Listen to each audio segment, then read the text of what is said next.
বাসু এসে দরজাটা খুলে দিলেন। ঘরে ঢুকল সুজাতা। এসো সুজাতা, বসো। তুমিও এগিয়ে এসো চৈতালি, আমি আলাপ করিয়ে দিই। এ হচ্ছে শিলিগুড়ির চৈতালি বসু, এ হোটেলের চিত্রলেখা ব্যানার্জি, যার চরিত্রে দিন কয়েক তোমাকে অভিনয় করতে হবে। চৈতালি বসুর কাছ থেকে একজন ব্ল্যাকমেলার হয়তো টাকা আদায় করতে চাইবে। তোমার কাজ হচ্ছে যতদূর সম্ভব নামধাম পরিচয় সংগ্রহ করা। বলবে টাকাটা এখন তোমার কাছে নেই, কিন্তু দেবার ইচ্ছা না থাকলে ব্ল্যাকমেলারের নির্দেশ মতো কাগজে বিজ্ঞাপন দিয়ে এ হোটেলে তুমি অপেক্ষা করবে কেন, ইত্যাদি। সুজাতা জানতে চায়, চৈতালি বা আমি তো ব্ল্যাকমেলারকে চিনি না, সে কি চৈতালি দেবীকে চেনে? না, সে হয়তো আশা করছে একজন পুরুষ মানুষ ব্ল্যাকমেলের টাকা মেটাতে আসবে। তোমায় হয়তো জিজ্ঞেস করবে তুমি কে।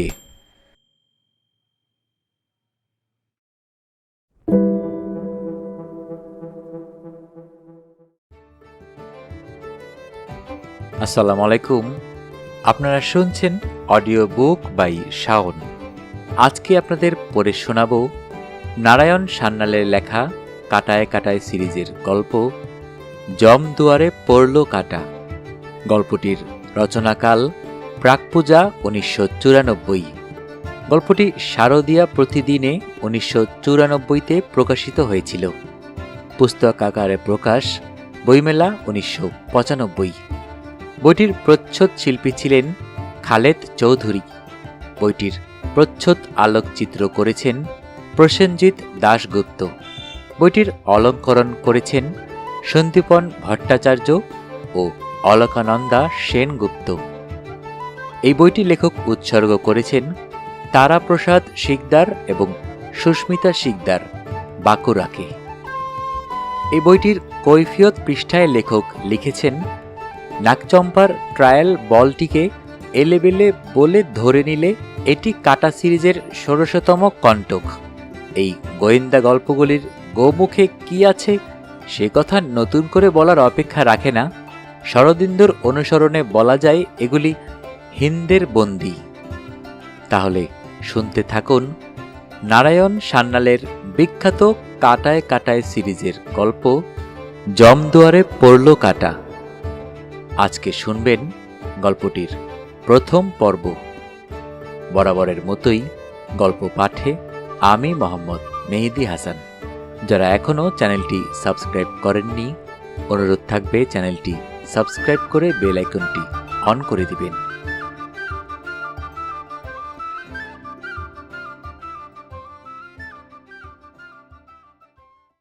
আজ নিয়মের ব্যতিক্রম ঘটল। সন্ধ্যা 7:30। টিভিতে সংবাদ পরিবেশিত হচ্ছে। রানুদেবী একাই শুনছেন। বাসু সাহেব আজ আদালতে যাননি। সারাদিন একটি বই পড়েছেন, mammals of the world, EP ওয়াকারের লেখা। দুনিয়ার তাবৎ স্তন্যপায়ী জীবের বিষয়ে হঠাৎ কেন এই কৌতূহল বলা শক্ত, তবে ওর ধরনটাই ওই রকম। ক্রমাগত বিষয় থেকে বিষয়ান্তরে উত্তরণ, যেন জ্যাক অব অল ট্রেডস হবার ব্রত নিয়ে ধরাধামে অবতীর্ণ হয়েছেন। সারাদিন বই মুখে বসে থাকাটা আবার বরদাস্ত হয়নি রানীদেবীর। তাই তার তাড়নায় বিকালে এক চক্কর ঘুরে এসে আবার গিয়ে বসেছেন লাইব্রেরি ঘরে।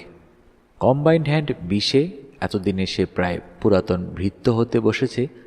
নিঃশব্দে ওর নাগালের মধ্যে টিপয়ে সাজিয়ে দিয়ে গেল সিভাস রিগালের বোতল, বরফের টুকরো, কাজু বাদামের প্লেট, গ্লাস আর টংস। বাসু বইটা খুলে বসলেন। অল্প কিছুক্ষণের মধ্যেই বুঁদ হয়ে গেলেন বইটাতে। কত বিচিত্র, কত অজানা জীবিনা বিবর্তিত হয়েছে সূর্যের এই তৃতীয় গ্রহে। হঠাৎ দ্বার প্রান্তে এসে উপস্থিত হলেন রানীদেবী, তার হুইল চেয়ারে পাক মেরে। বাসু চোখ তুলে দেখে বললেন, এটাই ফার্স্ট পেগ। হেসে ফেলেন রানী, বলেন, তোমার পেগের হিসাব রাখতে আসিনি। যথেষ্ট বয়স হয়েছে তোমার, অন্তত হিসাব করে হুইস্কি খেতে পারার মতো বয়স। আমি এসেছি অন্য একটা কথা বলতে। বলো। একটি মেয়ে তোমার সঙ্গে দেখা করতে চায়। মক্কেল, এই অসময়ে? কি নাম? নাম বলেনি, বলতে চাইছে না। জানি না তুমি ওকে মক্কেল বলে স্বীকার করে নিলে নাম ধাম জানাবে কিনা। বয়স কত? ঠিক বলতে পারছি না। 17, 18, 19, 20 কিছু একটা হবে। না, তাহলে হবে না। 17 আর 19-এ অনেক ফারাক আইনের চোখে। মোট কথা সাবালিকা তো। না, আমারই ভুল। 17 নয়, সাবালিকা সে নিশ্চয়ই। তাহলেই হলো। সেক্ষেত্রে সংবাদটা ইন্টারকমের মাধ্যমে না জানিয়ে সশরীরে হাজিরা দেবার হেতুটা কি? বাই ওর অন অ্যাডমিশন, বেগের হিসাব রাখতে নয় যখন। হেতু আছে, একটা নয়, দুটো।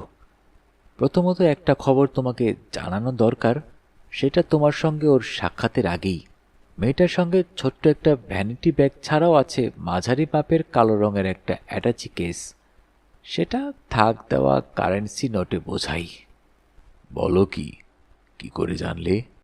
ও যখন আসে তখন আমি ভিতরের ঘরে বসে টিভি দেখছি। বিশু ওকে রিসিপশনে বসে আমাকে খবর দেয়। মেয়েটি বুঝতে পারেনি আমি একেবারে নিঃশব্দে আসব, পদশব্দ হবে না আমার হুইল চেয়ারে। আমি যখন ঘরের মাঝামাঝি এসে গেছি তখনই ও আমাকে দেখতে পায়। তাড়াহুড়ো করে অ্যাটাচি বন্ধ করে আমার দিকে তাকায়। ধরা পড়ে যাওয়ার চাহনি। তার আগেই আমি কিন্তু অ্যাটাচির ভিতরটা এক নজর দেখে নিয়েছি। বুঝলাম। কত টাকা আছে ওর ব্যাগে? আন্দাজে কি মনে হলো তোমার? তা কেমন করে বলবো? 50 টাকার নোটের বান্ডিল মনে হলো, পাশাপাশি থাক দেওয়া। কিন্তু সবটাই যে নোটের বান্ডিল তা নাও হতে পারে। হয়তো নিচের দিকে ওর শাড়ি ব্লাউজ তোয়ালে বা বইপত্র আছে। বাসু সাহেব মাথা নেড়ে বললেন, এটা তোমার ব্যারিস্টার গৃহিণীর উপযুক্ত কথা হলো না রানু। সেক্ষেত্রে মেয়েটি নোটের বান্ডিল নিচে রেখে তোয়ালে চাপা দিত, তার উপর শাড়ি ব্লাউজ বইপত্র সাজাতো, তাই নয় যাতে ডালাটা খুললেই। তা বটে। সে যা হোক, তুমি তখন দুটো হেতুর কথা বলেছিলে। দ্বিতীয় হেতু আশঙ্কা ছিল তুমি যদি এই অবেলায় ওকে ফিরিয়ে দাও। নামধাম জানো না, কি বিপদ তা জানো না, অথচ অর্থাভাব যে নেই তা জানো। তবু দর্শন মাত্র ও তোমার মন জয় করেছে। মেয়েটি কি খুব সুন্দরী? না, তবে নিষ্পাপ সরল চেহারা, ভারী মিষ্টি দেখতে। শুধু তাতেই? এবার রানীর নয়ন নত হল। মেদিনী নিবদ্ধ দৃষ্টিতে বললেন, হ্যাঁ, তাতেই। ওর বয়সটা যে। মাঝপথেই থেমে গেলেন। বাসু কুঞ্চিত ভ্রুভঙ্গে সওয়াল করলেন, বয়সটা কি? সে তো 18, 19। নতনেত্রেই নিম্ন কণ্ঠে জবাব দিলেন রানী। এই হুইল চেয়ারটা যদি এ বাড়িতে আদৌ না আসতো তাহলে আজ ওই বিশেষ বয়সের একটি মেয়ে। বিদ্যুৎ স্পৃষ্টের মতো লাফ দিয়ে উঠে দাঁড়ান বাসু সাহেব। দুহাতে রানীর দুটি বাহুমূল চেপে ধরে বলেন, আই এম সরি। না না, এতে সরি হবার কি আছে? আছে রানু, আছে। এবার আমি বোকার মতো প্রশ্নটা করে বসেছি। ব্যারিস্টার গৃহিণীর স্বামীর উপযুক্ত নয় ওই প্রশ্নটা। আমার আন্দাজ করা উচিত ছিল। কেন তোমার এই চঞ্চলতা? চলো যাই, দেখি মেয়েটি কি বিপদে পড়ে অসময়ে ছুটে এসেছে। মাছের কাটায় এ প্রসঙ্গের ব্যাখ্যা আছে।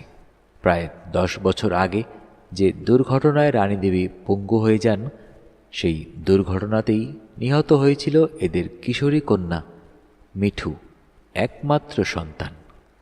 লাইব্রেরি ঘরে সিভাস রিগালের বোতলটার পাদমূলে উপর করে পড়ে থাকলো এই দুনিয়ার যাবতীয় স্তন্যপায়ী প্রাণী, যারা একটি স্বাধিকার প্রমত্ত দ্বিপদী প্রজাতির উৎপীড়নে অবলুপ্তির মহানেপথ্যে ডোডো ডাইনোসরদের সমগোত্রীয় হতে চলেছে। বাসু সাহেব তার সহধর্মিণীর হুইল চেয়ারটা ঠেলতে ঠেলতে এগিয়ে চললেন বাইরের ঘরের দিকে। রিসেপশনের কাছাকাছি এসে রানীর চাকা চেয়ারের পিঠ থেকে হাত দুটি সরিয়ে নিলেন। বললেন, যাও, ওকে পাঠিয়ে দাও। চেম্বারে ঢুকে নিজের চেয়ারে গিয়ে বসলেন। রানী চেয়ারে পাক মেরে এগিয়ে গেলেন রিসেপশন কাউন্টারের কাছে। একটু পরেই বাইরের দিক থেকে ঘরে ঢুকলো একটি তরুণী। ঠিকই আন্দাজ করেছিলেন রানী। বছর 20 কাছাকাছি তার বয়স। হালকা কোবাল্ট ব্লু রঙের সিনথেটিক শাড়ি, সঙ্গে একই রঙের ম্যাচ করা হাফহাতা ব্লাউজ, ওই রঙেরই টিপ, দুল এবং গলায় হারের লকেট। এত খুঁটিয়ে সচরাচর দেখেন না বাসু মেয়েদের সাজ পোশাক। আজ ওকে দেখেই ওর মনে পড়ে গেল মেয়েটি গেন্সবরো ব্লু বয়ের স্ত্রীয়াম ই ব্লু গার্ল। তাই এত খুঁটিয়ে দেখা। বাসুর নির্দেশে মেয়েটি দর্শনার্থীদের নির্দিষ্ট একটি চেয়ার দখল করে বসল। অ্যাটাচি পাশে নামিয়ে রাখল না, রাখল কোলের ওপর। বাসু বলেন, বলো মা, আমি কিভাবে তোমাকে সাহায্য করতে পারি? কিভাবে শুরু করবে ও বোধহয় স্থির করে উঠতে পারছিল না। হঠাৎ মন স্থির করে বলে ওঠে, দেখুন, একটি বিশেষ কারণে আমি নিরুদ্দেশ হয়ে যেতে চাই। আমি চাই না আমার পরিচিত আত্মীয় স্বজন বন্ধুবান্ধব। বাক্যটা ওর শেষ হয় না। বাসু মাঝপথেই বলে ওঠেন, নিরুদ্দেশ না নিখোঁজ। আগে নিরুদ্দেশ মানে উদ্দেশবিহীন, বাউন্ডুলের মতো। খ্যাপা যেমন পরশ পাথর খুঁজে ফিরিত, ঠিক সেভাবে নয়। কারণ খ্যাপার লক্ষ্য ছিল স্থির, পরশ পাথর। তুমি বোধহয় বিশেষ উদ্দেশ্য নিয়ে নিখোঁজ হতে চাইছ, নিরুদ্দেশ নয়। ওই যাদের ফটো টিভিতে দেখানো হয়, ভবানী ভবনের মিসিং স্কোয়াডে খবর দেবার আবেদন জানিয়ে, তাই নয়। জবাবে মেয়েটি যা বলল তা ভিন্ন প্রসঙ্গ। এক গ্লাস জল খাবো। খাবে নয়, পান করবে। জলটা খাদ্য নয়। দিচ্ছি। বেলের আওয়াজ শুনে বিশু এলো। পরক্ষণেই আদেশ মতো নিয়ে এলো এক গ্লাস জল। রানীদেবীর ট্রেনিংয়ে কায়দা মাফিক, অর্থাৎ নিচের ট্রে, উপরে ডিশ দিয়ে ঢাকা।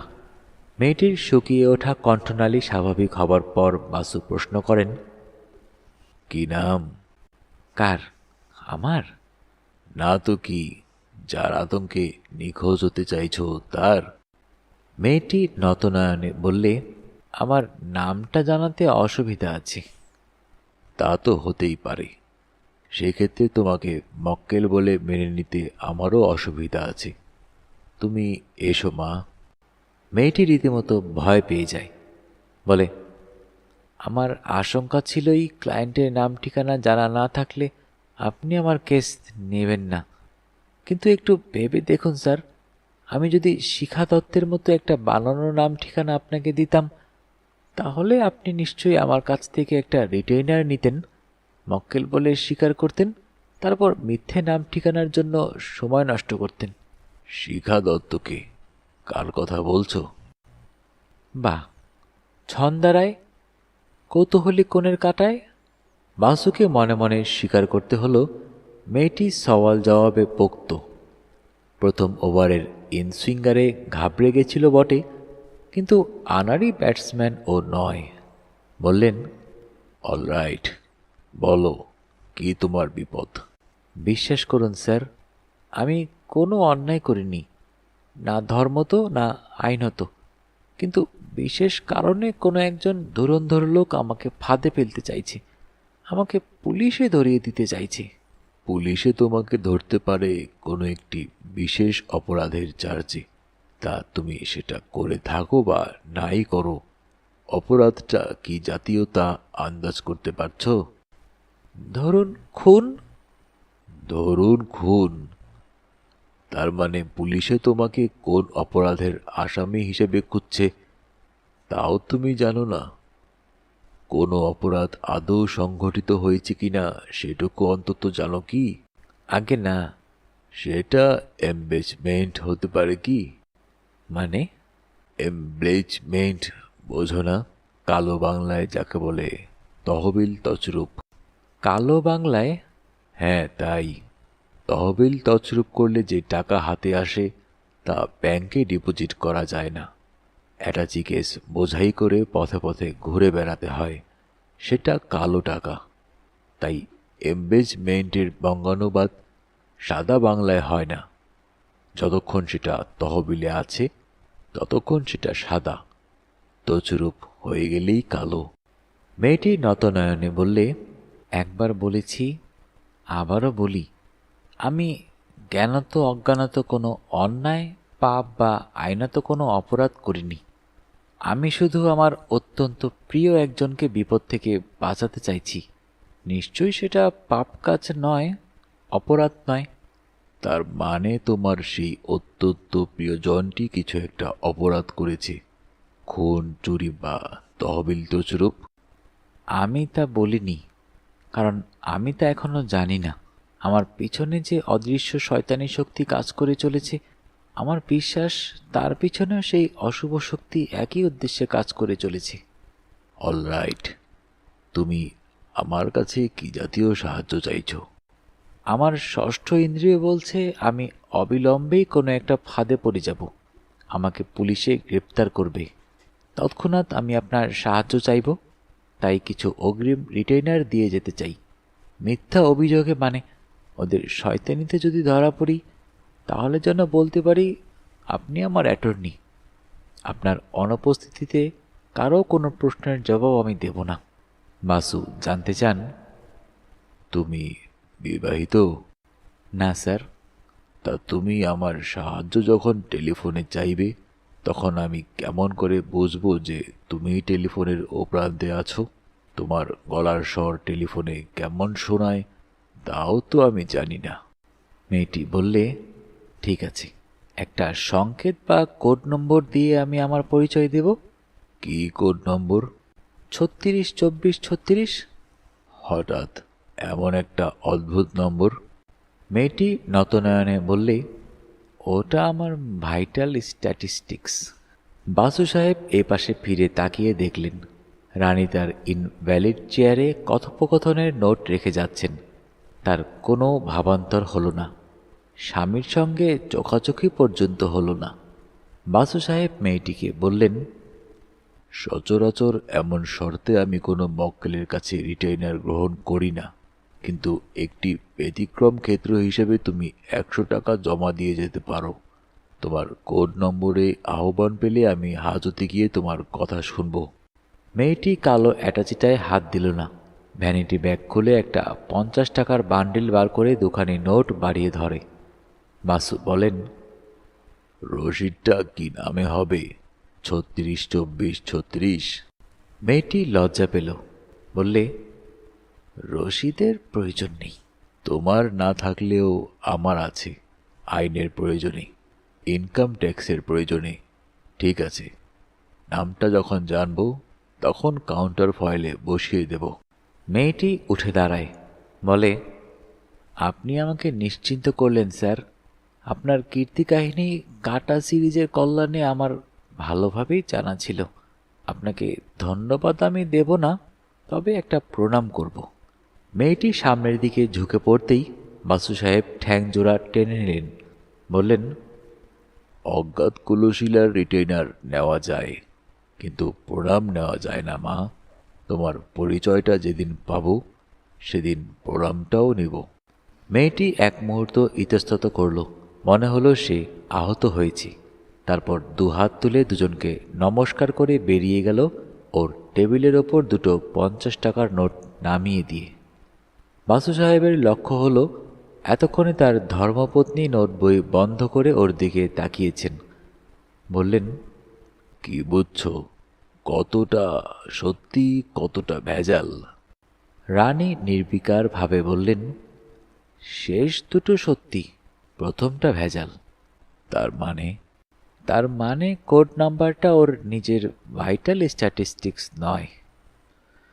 পরদিন সকালে প্রাতঃভ্রমণ সেরে বাড়ি ফিরে এসে বাসু সাহেব দেখলেন বাড়ির বাকি 3 জন বাসিন্দা বাগানে বেতের চেয়ার পেতে বসেছেন, বিষে চা পরিবেশন করছে। উনি ওর নির্দিষ্ট বেতের চেয়ারটা টেনে নিতেই সুজাতা দৈনিক সঞ্চয় উপাজ ওর একটা পাতা বাড়িয়ে ধরে বলে, দেখুন মামু, আপনার ক্লায়েন্ট বিজ্ঞাপন দিয়েছে।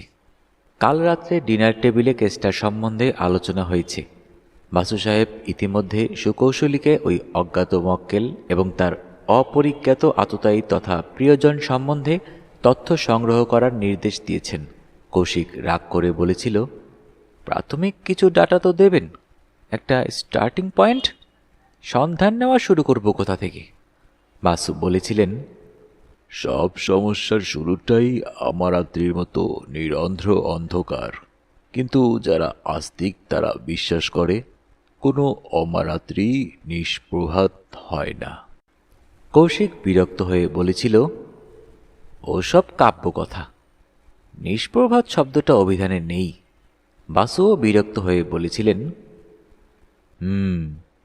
উনি নাকি এককালে কবিতা লিখতেন, অভিধান মাই ফুট। তাই বিজ্ঞাপনের ওপর চোখ বুলিয়ে বাসু বলেন, কি সুজাতা, কাল বলিনি সন্ধানী দৃষ্টি থাকলে আলোর আভাস ঠিক পাওয়া যাবে? কৌশিক বলে, তা তো যাবে, কিন্তু বিজ্ঞাপনটা দিচ্ছেন কে? আপনার মক্কেল না তার শত্রুপক্ষ? বাসু দ্বিতীয়বার পড়লেন শেষ পৃষ্ঠার ব্যক্তিগত কলমে বোল্ড টাইপে ছাপা বিজ্ঞাপনটা। হিসাবটা মেলাতে চাই, অবিলম্বে এবং নগদে। হোটেল পান্না, রিপন স্ট্রিট, বৃহস্পতিবার সন্ধ্যা 7টার আগে, 36, 24, 36। বললেন, দুটোই হতে পারে, তবে কোড নম্বর পড়ে সহজেই বোঝা যাচ্ছে এটা আমার মক্কেল সংক্রান্ত। সুকৌশলী, কি পরামর্শ দাও? কৌশিক বলে, দৈনিক সঞ্চয় উপাজ অফিসে খোঁজ করব। বৃথা। বিজ্ঞাপনটা যদিও মিস্টিরিয়াস এবং কাউন্টার ক্লার্ক, তা সে পুরুষই হোক অথবা নারী, বিজ্ঞাপনের শেষ 3টি শব্দ শুনে নিশ্চয়ই বিজ্ঞাপনদাত্রীর দিকে চোখ তুলে তাকাবে, যদি আমার মক্কেলই এটা করে থাকে। কিন্তু সেক্ষেত্রেও সে তোমাকে কোড নেমে বিজ্ঞাপনদাত্রীর বিষয়ে কিছু বলবে না, এটা কাগজের এথিক্স। কৌশিক বলে, তাহলে আমিও একটা বিজ্ঞাপন দিয়ে আসি কালকের কাগজে, ওই একই জায়গায়। ধরুন বিজ্ঞাপনটা এই রকম, হোটেলের ভিতরে যাব না, ফাঁদ পাতার চেষ্টা করলে সর্বনাশ হয়ে যাবে। বৃহস্পতিবার সন্ধ্যা 6টার সময় ওই হোটেলের সামনে ফুটপাতে দাঁড়িয়ে থাকব, 36, 24, 36। বাসু বললেন, কিন্তু কে যাচ্ছ? তুমি না সুজাতা? দুজনেই। ভেবে দেখুন মামু, দুটো সম্ভাবনা। প্রথমত, বিজ্ঞাপনটা আপনার মক্কেল দিয়ে থাকতে পারে। সেক্ষেত্রে ধরে নিতে হবে যে অ্যাটাচি ভর্তি টাকা নিয়ে সে হোটেল পান্নায় অপেক্ষা করছে ব্ল্যাকমেল মেটাতে। তাহলে আরও ধরে নিতে হবে যে ওরা পরস্পরকে চেনে, না হলে প্রাপক হোটেল পান্নায় এসে কেমন করে ওকে খুঁজে বার করবে? রিসেপশনে তো এসে বলতে পারে না 36, 24, 36 কোন ঘরে উঠেছে। দ্বিতীয় সম্ভাবনা, বিজ্ঞাপনটা দিয়েছে ব্ল্যাকমেলার, তাই অবিলম্বে ও নগদ শব্দ দুটি ব্যবহৃত হয়েছে। সেক্ষেত্রে ধরে নিতে হবে আপনার মক্কেল তাকে চেনে, কিন্তু ঠিকানা জানে না, তাই রিপন স্ট্রিটের হোটেল পান্না এসে দিন কয়েক ব্ল্যাকমেলারকে থাকতে হচ্ছে। বাসু বললেন, তোমার যুক্তিটা ঠিকই আছে, তবে সময়টা বদলে নাও। বৃহস্পতিবার সন্ধ্যা 6টার বদলে করো বেলা 11:07 IST। বুঝেছি, সন্ধ্যা 6টায় হোটেলের গেটে অনেক লোকজন থাকবে। বেলা 11:07 হলে মানুষটাকে চিহ্নিত করা সহজ হবে, সে স্ত্রীলোকই হোক অথবা পুরুষ। এই মতোই ব্যবস্থা হলো। দুপুরে বাসু সাহেবের একটা আরবিট্রেশন মামলা ছিল নিজের বাড়িতেই, আদালতে যেতে হয়নি। সন্ধ্যায় কৌশিক ফিরে এসে খবর দিল, রিপন স্ট্রিটের হোটেল পান্না মোটামুটি খানদানি পান্থশালা।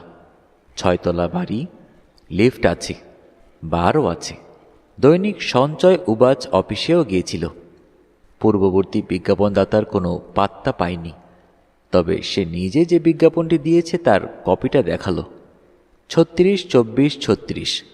হোটেলের ভিতরে নয়, হোটেলের সামনে ট্যাক্সিতে অপেক্ষা করব। বৃহস্পতিবার বেলা 11টা থেকে 11:05। একা আসা চাই, তুমি জানো কে। বৃহস্পতিবার সকাল 10:30 নাগাদ সুজাতা এসে পৌঁছালো রিপন স্ট্রিটের হোটেল পান্নায়। ঠিক 11:45 সে হোটেল লাউঞ্জে ঢুকে রিসেপশন কাউন্টারের কাছাকাছি সোফা দখল করে একটা পেপার ব্যাগ খুলে বসল। কাউন্টার ক্লার্কের সঙ্গে ওর চোখাচোখি হলো। সুজাতা বারে বারে তার মণিবন্ধের দিকে তাকাতে থাকে। ভাবখানা, হোটেল লাউঞ্জে 11:15 নাগাদ কারোর সঙ্গে তার জরুরি অ্যাপয়েন্টমেন্ট আছে। কৌশিক এলো আলাদা একটা ট্যাক্সি নিয়ে, ঠিক 11টা বাজতে 5 মিনিটে। তার পরনে গ্রে রঙের স্যুট, চোখে কালো চশমা, মাথায় টুপি এবং তার কানাতটা এমনভাবে নামানো যাতে মুখটা ভালো দেখা যায় না। কৌশিক বসেছে পিছনের সিটে। ড্রাইভারকে বলেছে হোটেলের ঠিক সামনে ট্যাক্সিটা পার্ক করতে। ট্যাক্সিটা ঠিক হোটেলের সামনে পার্ক করা গেল না, কারণ আগে থেকেই সেখানে একটা অ্যাম্বাসেডর পার্ক করা, তার পিছনে একটা মারুতি। অগত্যা গেট থেকে একটু দূরে গাড়িটা পার্ক করে ট্যাক্সি ড্রাইভার জানতে চাইল কতক্ষণ অপেক্ষা করতে হবে। কৌশিক ওর দিকে একটা 10 টাকার নোট বাড়িয়ে ধরে বলে, এটা তোমার মিটারের ওপর। ট্যাক্সি ড্রাইভার নোটখানা বুক পকেটে রেখে একটা সিগারেট ধরায়। এতক্ষণে সওয়ারির সাজ পোশাকের দিকে তার নজর যায়। 007 মার্কা কিছু পিকচার নিশ্চয়ই তার দেখা আছে। সে মনে মনে খুশি হয়। 11টা বাজল। হোটেল থেকে বেশ কিছু লোক বাইরে এলো, কিছু ঢুকলো। গাড়ির পাশ দিয়ে 2-4 জন যাতায়াত করছে। কেউ যে ওকে বিশেষ নজর করছে তা মনে হলো না কৌশিকের। মিনিট 3 মধ্যেই ওর লক্ষ্য হলো একটি বিশেষ তরুণীকে। ট্যাক্সিটার পাশ দিয়ে সে তৃতীয়বার যখন হেঁটে গেল, বর্ণনা শোনাই ছিল। কৌশিকের চিনতে অসুবিধা হলো না। মেয়েটি কিন্তু ট্যাক্সিটার কাছে এগিয়ে এলো না। কৌশিকও কোনো সাড়া দিল না। চতুর্থবার ট্যাক্সিটার পাশ দিয়ে যাবার সময় সে বেশ কাছে ঘনিয়ে এলো। তাকিয়ে দেখল ট্যাক্সিটার পিছনের একক যাত্রীটির দিকে, কিন্তু হয়তো যাকে খুঁজছে সে নয়। একথা বুঝে নিয়ে দূরে সরে গেল। ফুটপাতের স্টলওয়ালার দোকানে কিছু মাসিকপত্র নাড়াচাড়া করতে থাকে। কৌশিক বুঝল ও ভয় পেয়েছে, যোগাযোগ করবে না। যতক্ষণ কৌশিক ট্যাক্সি নিয়ে চলে না যাচ্ছে, মেয়েটি ততক্ষণ স্টল ছেড়ে নড়বে না। অগত্যা কৌশিক মন স্থির করে। ট্যাক্সি ড্রাইভারকে নির্দেশ দেয় পার্ক স্ট্রিটের দিকে যেতে। ট্যাক্সিটা দৃষ্টিপথের বাইরে যাওয়ার পরেও মেয়েটি দাঁড়িয়ে রইল ম্যাগাজিন স্টলে। ট্যাক্সির নম্বরটা সে নিশ্চয়ই দেখে রেখেছে। মিনিট 5 মধ্যে সেই নম্বরই ট্যাক্সিটা ফিরে এলো না দেখে সে হোটেলে ফিরে গেল। রিসেপশন কাউন্টারে গিয়ে একটা চাবি চাইল। কাউন্টার ক্লার্ক পিছনের বোর্ড থেকে একটা চাবি পেরে নামালো। চাবিটা নিয়ে মেয়েটি এলিভেটরের দিকে এগিয়ে গেল। লিফটটা উপরে উঠতে শুরু করতেই সুজাতা এগিয়ে গেল কাউন্টারের দিকে। কত নম্বর চাবি মেয়েটি নিয়েছে তা সে দূর থেকে দেখতে পায়নি, কিন্তু পেরেকটা চিহ্নিত করছে। তৃতীয় সারির 5ম চাবিটা। কাছে এসে দেখল চাবিটার পেরেকের পাশে লেখা 315। সুজাতাকে এগিয়ে আসতে দেখে রিসেপশনিস্ট মেয়েটি বলল, yes, can I help you? Of course you can. এখনই যিনি 315 নম্বর চাবিটা নিয়ে গেলেন উনি কি শকুন্তলা চ্যাটার্জি, গ্যানন অ্যান্ড ডাঙ্কলের ডক্টর সামন্তের পার্সোনাল সেক্রেটারি? কাউন্টার ক্লার্ক সুজাতাকে আপাতমস্তক ভালো করে দেখে নিয়ে বলল, আপনি অনেকক্ষণই হোটেল লাউঞ্জে বসে আছেন কেন বলুন তো? সুজাতা মিষ্টি করে হাসল, বলল, এক কথায় তার জবাব চাকরির সন্ধানে। মিস চ্যাটার্জিকে আমি চাক্ষুষ কখনো দেখিনি। উনি 11টা নাগাদই হোটেলে আমাকে আসতে বলেছিলেন। রুম নম্বর কত তাও বলেননি। বলেছিলেন রিসেপশনে এসে অপেক্ষা করতে, উনি ডেকে নেবেন 10:30 থেকে 11টার মধ্যে। I see. তাহলে আপনার কেন মনে হলো যে উনি? মুখের কথাটা কেড়ে নিয়ে সুজাতা বললে, ওর বর্ণনা শুনেছি। ওদের অ্যানুয়াল সোশ্যালে তোলা গ্রুপ ফটোতে ওর ছবিও দেখেছি। অবশ্য গ্রুপ ফটো তো খুব ছোট মাপের। মেয়েটির বিশ্বাস হলো। রেজিস্ট্রার হাতড়ে বললে, আই এম সরি, ওর নাম শকুন্তলা চ্যাটার্জি নয়, চিত্রলেখা ব্যানার্জি, রাঢ়ী ব্রাহ্মণ। শুধু এইটুকুই মিলেছে। সুজাতার মুখটা ম্লান হয়ে যায়। ধন্যবাদ জানিয়ে সে চলে আসতে যায়। কাউন্টার ক্লার্ক ওকে অপেক্ষা করতে বলে। মেয়েটি সত্যিই ভালো। রেজিস্টারে বেশ কিছুক্ষণ ধরে খোঁজাখুঁজি করে বলল, আমি দুঃখিত, শকুন্তলা চ্যাটার্জি নামে কোনো বোর্ডার এখন এই হোটেলে নেই। পুনরায় ধন্যবাদ জানিয়ে সুজাতা বিদায় হল। পূর্ব পরিকল্পনা মতো পার্ক স্ট্রিটের পিটার ক্যাট হোটেলে এসে কৌশিকের সঙ্গে দেখা করল সুজাতা। সব কথা জানালো। দুজনে মধ্যাহ্ন আহার সেরে নেয়। সুজাতা নিউ আলিপুরে চলে যায়। কৌশিক ফিরে এলেও হোটেল পান নাই। রিসেপশন কাউন্টারে বেশ কিছু লোক ভিড় করে আছে। কৌশিক একটু দূরে দাঁড়িয়ে সিগারেট টানতে থাকে। কাউন্টার ক্লার্ক তীক্ষ্ণ দৃষ্টির অধিকারী। সুদর্শন যুবকটি তার নজর এড়াতে পারে না। কাউন্টারটা একেবারে ফাঁকা হতে মেয়েটি খবরের কাগজখানা টেনে নেয়। তখনই ঘনিয়ে আসে কৌশিক, বলে, এক্সকিউজ মি, আমাকে একটা খবর দিতে পারেন? বলুন, আপনাদের সেবা করতেই তো আমি আছি। মিস চিত্রলেখা ব্যানার্জি কি এই হোটেলে উঠেছেন? মেয়েটি কোনো রেজিস্ট্রার দেখল না।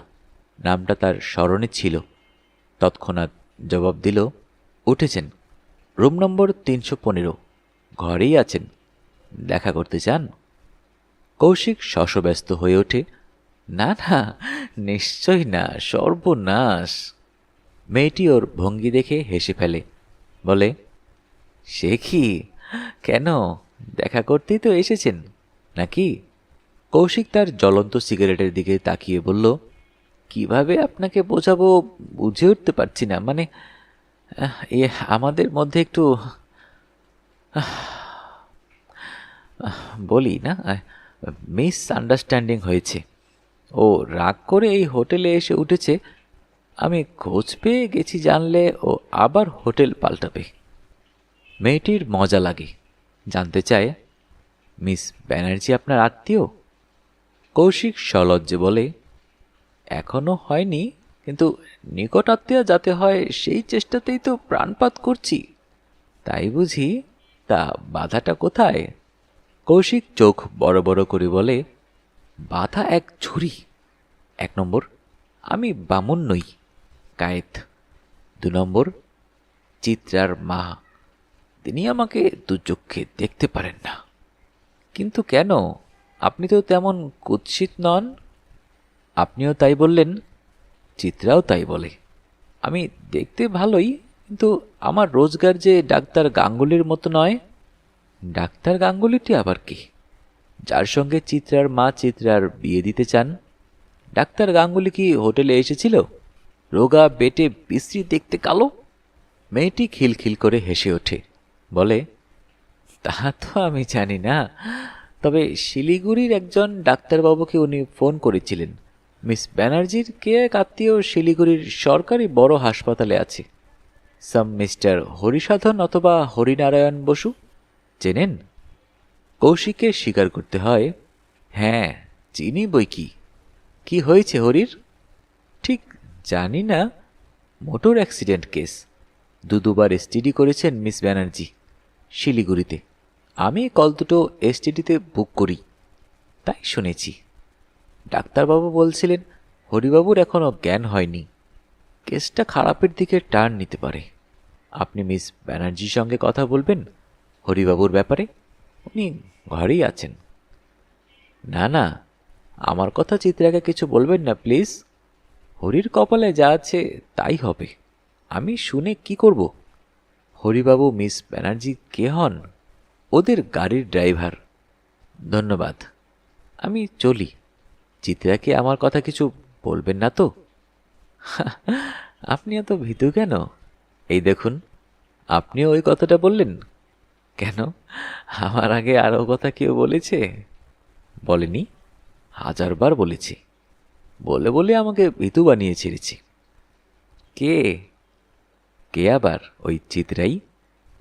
রিসেপশনিস্ট খিলখিলিয়ে হেসে উঠতে গিয়ে বিষম খায়, কারণ তখনই এক বৃদ্ধ এগিয়ে এসে বলেন, key for room number 212 please. Receptionist বৃদ্ধকে চাবিটা দিয়ে এপাশ ফিরে দেখে চিত্রলেখা ব্যানার্জির ভীরু প্রেমাস্পদ ইতিমধ্যে হাওয়া।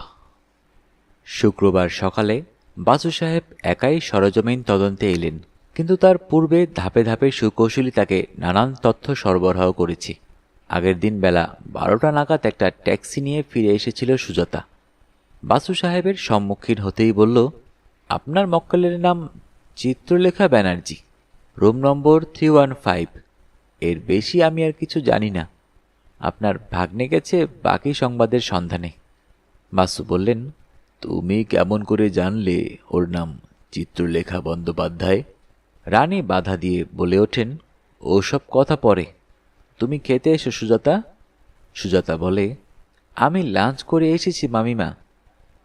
কৌশিক এলো বেশ রাত করে, আরও খবর সংগ্রহ করি।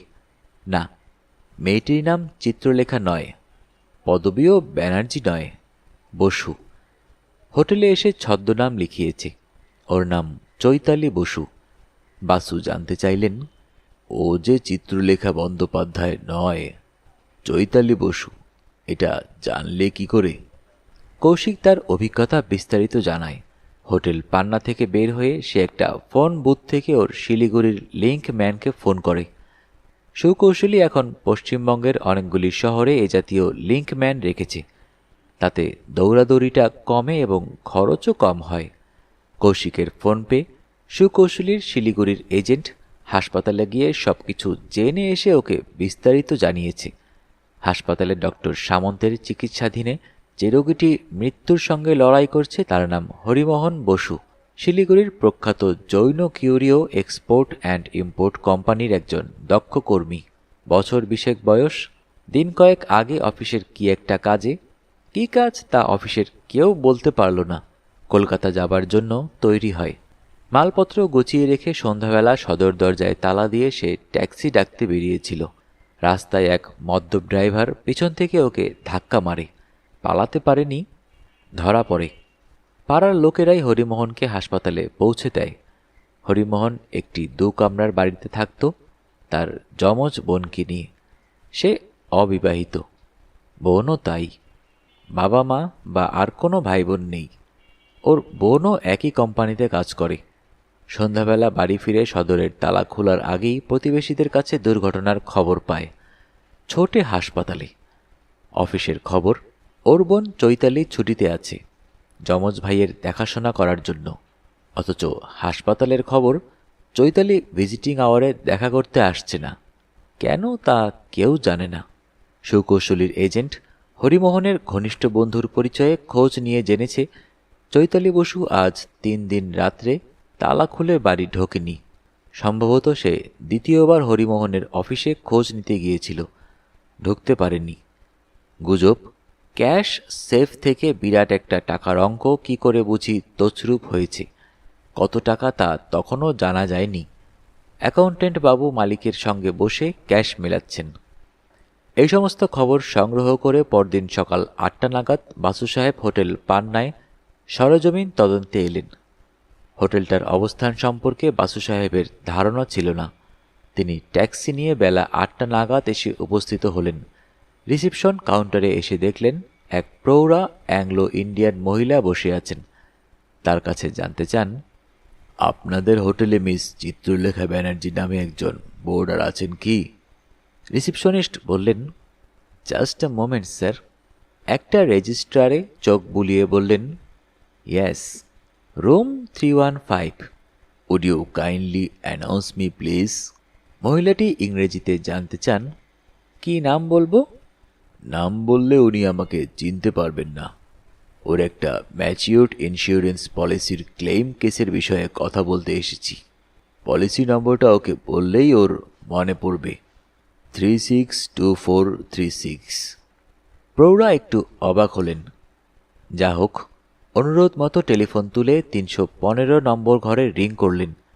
ও প্রান্ত উৎকর্ণ হতেই বললেন, একজন ভদ্রলোক ইন্স্যুরেন্স কোম্পানি থেকে এসেছেন আপনার সঙ্গে দেখা করতে। কি? আজ্ঞে হ্যাঁ, ইন্স্যুরেন্স কোম্পানি থেকে, আপনার একটা ম্যাচিওর পলিসির ব্যাপারে। কি বললেন? ও আচ্ছা, ওকে তাই বলছি। বা হাতে টেলিফোনটা ধরাই রইল। রিসেপশনিস্ট বাসু সাহেবের দিকে ফিরে বললেন, স্যার, উনি দেখা করবেন না, ওর কোনো ইন্স্যুর পলিসি ম্যাচিওর করেনি। বাসু উচ্চকণ্ঠে বললেন, কিন্তু পলিসি নাম্বারটা তো আপনি ওকে বললেন না, 362436। ভদ্রমহিলার হাতে ধরা রিসিভারটা কক কক করতে শুরু করেছে ততক্ষণে। ভদ্রমহিলা শুনে নিয়ে বাসুকে বললেন, ঠিক আছে, আপনি উপরে যান, রুম 315। আপনি যে পলিসি নাম্বারটা বলেছেন উনি তা শুনতে পেয়েছেন। বাসু লিফটে করে 3 তলায় চলে এলেন। 15 নম্বর চিহ্নিত দ্বারে নক করতেই ভিতর থেকে সেটা খুলে গেল। বাসু ঘরে প্রবেশ করে দরজাটা বন্ধ করে দিলেন ভিতর থেকে। দুরন্ত বিস্ময়ে মেয়েটি বললে, এ কি, আপনি? উপায় কি? মোহাম্মদ যদি রাজি না হন তখন পর্বতকে মোহাম্মদের কাছে আসতে হয়। কিন্তু কি করে, মানে আপনি কিভাবে? কি আশ্চর্য! তুমি তো সেদিন বলেছিলে কৌতূহলী কণের কাটা বইটা তোমার পড়া, সুতরাং তোমার বোঝা উচিত ছিল তোমার সঠিক পরিচয় আমি পাবই। তা সে যাই হোক, তোমার নাম তাহলে চিত্রলেখা? সে তো আপনি জেনেই হোটেলে এসেছেন। পুরো নামটা কি? চিত্রলেখা কি? ব্যানার্জি। এটা তো ঠিক হলো না চৈতালি। অহেতুক মিথ্যা বলছো কেন? বিশ্বাস না হয় নিচে গিয়ে কাউন্টারে জিজ্ঞেস করে দেখুন। কাউন্টারে ঘুরেই তো আসছি আমি, কিন্তু তুমি আমাকে ব্যাখ্যা করে বোঝাও, বারুজ্যের যমজ ভাই কেমন করে বসু হতে পারে? হরিমোহন বসুর অবিবাহিতা যমজ বোন মিস ব্যানার্জি।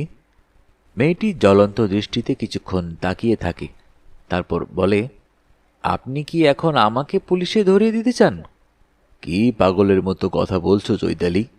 মক্কেলকে বাঁচানোই আমার ধর্ম। তাহলে এভাবে আমার অতীত জীবনের অন্ধকারের ঘটনা নিয়ে ঘাটাঘাটি করছেন কেন? যাতে তোমার ভবিষ্যৎ জীবন আলোকোজ্জ্বল হয়ে ওঠে।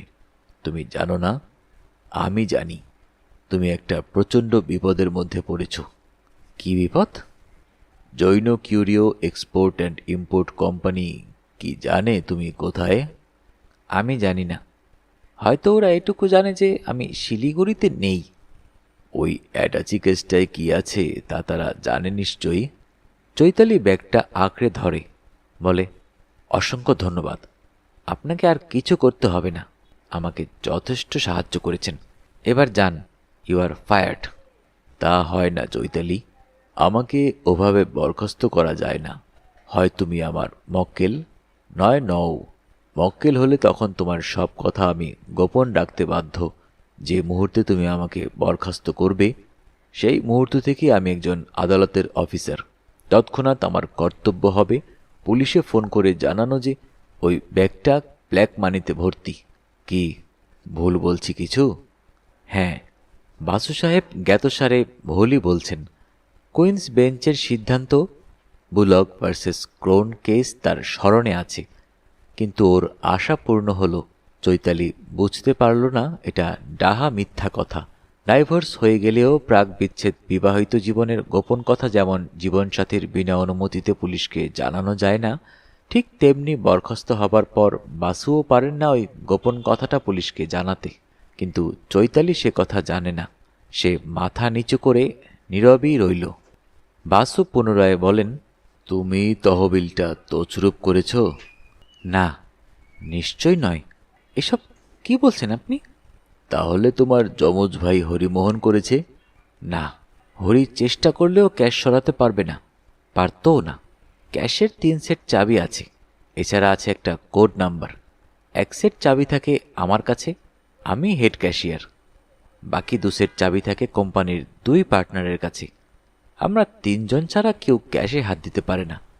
ওই কোড নাম্বারটাও জানি শুধু আমরা 3 জন। ওই ব্যাগটায় কত টাকা আছে? 50,000। তুমি যদি ক্যাশ থেকে না সরিয়ে থাকো, তাহলে ও টাকা তোমার হেফাজতে এলো কি করে? চৈতালি নত নেত্রে ভাবতে থাকে। বাসু বলেন, শোনো চৈতালি, সব কথা খুলে বললে আমার কাজের সুবিধা হয়। তুমি যদি আমাকে বলো আমি টাকাটা ক্যাশ থেকে সরাইনি, ব্যাস, আমি তা বিশ্বাস করব। তুমি যদি বলো যে হরিমোহনকে তুমি চাবিটা হস্তান্তরিত করে সেফ ভল্টের নাম্বারটা বলে দাওনি, তাহলে আমি তাও বিশ্বাস করব। তারপর আমি এ রহস্যের কিনারায় সর্বশক্তি নিয়োগ করব। সেটাই আমার ধর্ম। ধর্ম মানে এখানে রিলিজেন নয়, ধর্ম মানে জাস্টিফিকেশন অফ ওয়ান্স এক্সিস্টেন্স। কিন্তু তুমি যদি সব কথা খুলে না বলো, তাহলে আমার অর্ধেক শক্তি ব্যয়িত হবে সেই তথ্যগুলো সংগ্রহ করতে। শত্রুপক্ষ হ্যান্ডিক্যাপ পাবে। এমনিতেই দেখো, দুটো দিন আমি নষ্ট করেছি তোমার নাম পরিচয় সংগ্রহ করতে। চৈতালি এখনো মন স্থির করে উঠতে পারছে না। বাসু পুনরায় বলেন, তুমি কি জানো যে তোমার কোম্পানির ক্যাশে একটা বিরাট ঘাটতি ধরা পড়েছে? মালিকেরা অডিট করাচ্ছেন, ক্যাশ মেলাচ্ছেন। চৈতালি আতঙ্কগ্রস্ত হয়ে বলে ওঠে, না না, তা কি করে হবে? সহজেই। হয়তো ঘাটতিটা ঠিক 50,000 টাকার। তোমার ওই অ্যাটাচিতে যত টাকা আছে তার ঠিক সমান। মেয়েটি মন স্থির করে, বলে, ঠিক আছে, সব কথা খুলে বলবো। তারপর আপনি যা ভালো বোঝেন। সংক্ষেপে মোদ্দা তথ্যগুলো, কারণ হয়তো আমাদের হাতে সময় খুব কম। হয়তো পুলিশ ইতিমধ্যেই তোমাকে খুঁজছে। নাও, শুরু করো। চৈতালির বাবা মহেন্দ্র বোস ছিলেন গয়াবাড়ি টি স্টেটের কাছাকাছি একটি চা বাগানের ম্যানেজার। শহর থেকে দূরে একাই থাকতেন তিনি, খিদমতগার পরিবৃত হয়ে। ওরা দুই যমজ ভাই বোন থাকত শিলিগুড়িতে, এক বিধবা মাসির জিম্মায়। দুজনে একই স্কুলে, একই ক্লাসে পড়াশোনা করত। মাতৃহীন ওরা শৈশবেই। যমজ সন্তানকে জন্ম দিতে গিয়ে ওদের মা মারা যান। জন্ম থেকে ওরা মাসির কাছে মানুষ। মাত্র বছর পাঁচেক আগে পাংখাবাড়ি রোডে একটা জিপ দুর্ঘটনায় প্রয়াত হলেন মহেন্দ্রবাবু। ওরা দুজনে তখন ক্লাস 9-এ পড়ে। মহেন্দ্রবাবুর অবশ্য মোটা ইন্স্যুরেন্স ছিল, তাই ভাই বোনের পড়াশোনা বন্ধ হলো না। কিন্তু দুর্ভাগ্য যখন আসে, তখন সার দেওয়া গোগাড়ির মতোই আসতে থাকে।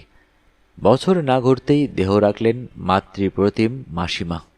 জৈন কোম্পানির বড় তরফ বিজয়রাজ ছিলেন মহেন্দ্রবাবুর বন্ধুস্থানীয়। ওরা দুই অনাথ ভাই বোন ওর এক্সপোর্ট ইম্পোর্ট বিজনেসে চাকরি পেল।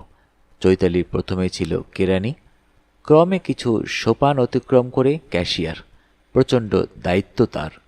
দুই বিজনেস পার্টনার ব্যতিরেকে একমাত্র তারই বটুয়ার খাজে থাকত ক্যাশের চাবি, আর মগজের খাজে আয়রন সেফের কম্বিনেশন কোড নম্বর। হরিমোহনের কাজ ছিল বাইরে বাইরে। তাকে প্রায় ট্যুরে যেতে হতো 5-10 হাজার নগদ নিয়ে, কিছু কিনতে বা বেচতে। নেপাল, ভুটান, মায় তিব্বত পর্যন্ত ঘুরে এসেছে সে মাধবরাজের সঙ্গে। সেদিন থেকে হরিমোহন হয়ে ওঠে মাধবরাজের ডান হাত। অপরপক্ষে চৈতালি ক্রমে প্রিয় পাত্রী হয়ে ওঠে সিনিয়র জৈনের। বাসু বাধা দিয়ে বলে ওঠেন, জৈন কোম্পানির দুই বড় কর্তার একটু পরিচয় দাও দেখি। বাবা ছেলে? আগে না, খুড়ো ভাইপো। বিজয়রাজ বিপত্নিক ও নিঃসন্তান, প্রায় 50-এর কাছাকাছি বয়স। খুড়ো ভাইপো একই বাড়িতে থাকেন। গৃহকর্ত্রী জুনিয়র পার্টনার মাধবরাজের ধর্মপত্নী। তিনি নেপালি। বস্তুত নেপাল রাজপরিবারের সঙ্গে কি একটা রক্তের সম্পর্কও আছে। বাপের একমাত্র আদুরে মেয়ে, অগাধ সম্পত্তির নাকি একমাত্র ওয়ারিশ। প্রেম করে বিয়ে? না না, সম্বন্ধ করে। মিসেস জৈনের বাবা আবার জৈন নন, বৌদ্ধ। তবু বিবাহ আটকায়নি। বোধ করি অর্থ কৌলিন্যে। মাধবরাজের বয়স কত? সন্তানাদি কি? মাধবরাজ 40-এর কাছাকাছি। বিয়ে হয়েছে বছর 7 কিন্তু সন্তানাদি আজও কিছু হয়নি। মাধবরাজের স্ত্রীর সঙ্গে তোমার আলাপ আছে? না, আলাপ নেই, তবে দূর থেকে দেখেছি অফিসের কোনো কোনো অনুষ্ঠানে। বছর 30-32 বয়স। সুন্দরী নন, কিন্তু কিছুটা পৃথুলা। তবে গায়ের রং খুব ফর্সা। শুনেছি সূচিবায়ুগ্রস্তা। স্বভাবেও সন্দেহবাতিক এবং দজ্জাল টাইপ। সেক্ষেত্রে জানতে হয় তোমাদের অফিসে কতজন মহিলা কর্মী আছে? আমাকে নিয়ে 5 জন। কিন্তু এ কথা কেন? কেন তা জানতে চেও না। বাকি 4 জনের নাম আর পরিচয় দাও দেখি। বয়স কত, বিবাহিত কিনা, কি কাজ করতে হয়? সবাই বাঙালি? আগে না, আমি যারা সবাই অবাঙালি আর বিবাহিতা। সুমিত্রা গর্গ আর ঝর্ণা তামাং দুজনেই বিবাহিতা, 30-এর কোঠায়। সন্তানাদি আছে। এছাড়া আছেন মিসেস অ্যাগনেস, প্রৌঢ়া। আর আছেন রঞ্জনাদি, রঞ্জনা থাপা। বয়স 30-এর কাছাকাছি, কিন্তু দেখলে মনে হয় 25-এর কম। সুন্দরী সুতনকা, বিধবা এবং নিঃসন্তানা। তিনি অবশ্য মাস কয়েক আগে ছুটি নিয়ে দেশে চলে গেছেন গল ব্লাডার অপারেশন করাতে। সুমিত্রা ক্লার্ক আর ঝর্ণাদি সেলস গার্ল। আমাদের অফিস কাউন্টারে নানান কিউরিও সাজানো আছে। ঝর্ণাদি তার কাউন্টার সেলে আছে, সুমিত্রাদিও তাই। তবে তাকে মাধবরাজ অথবা বিজয় রাজ্যের স্টেনোর কাজও করতে হয়। সুমিত্রার বয়স কত? দেখতে কেমন? কটি সন্তান? বছর 27, দেখতে সুশ্রী। ওর 2টি সন্তান। অফিস ছুটির পরেও তাকে মাঝে মাঝে অফিসে বসে কাজ করতে হয় নিশ্চয়ই, ডিকটেশন নিতে। তা তো হয়। সে সময় খুড়ো ভাইপোর কেউ কিছু অন্যায় সুযোগ নেবার চেষ্টা করে না, যাকে বলে পউইং?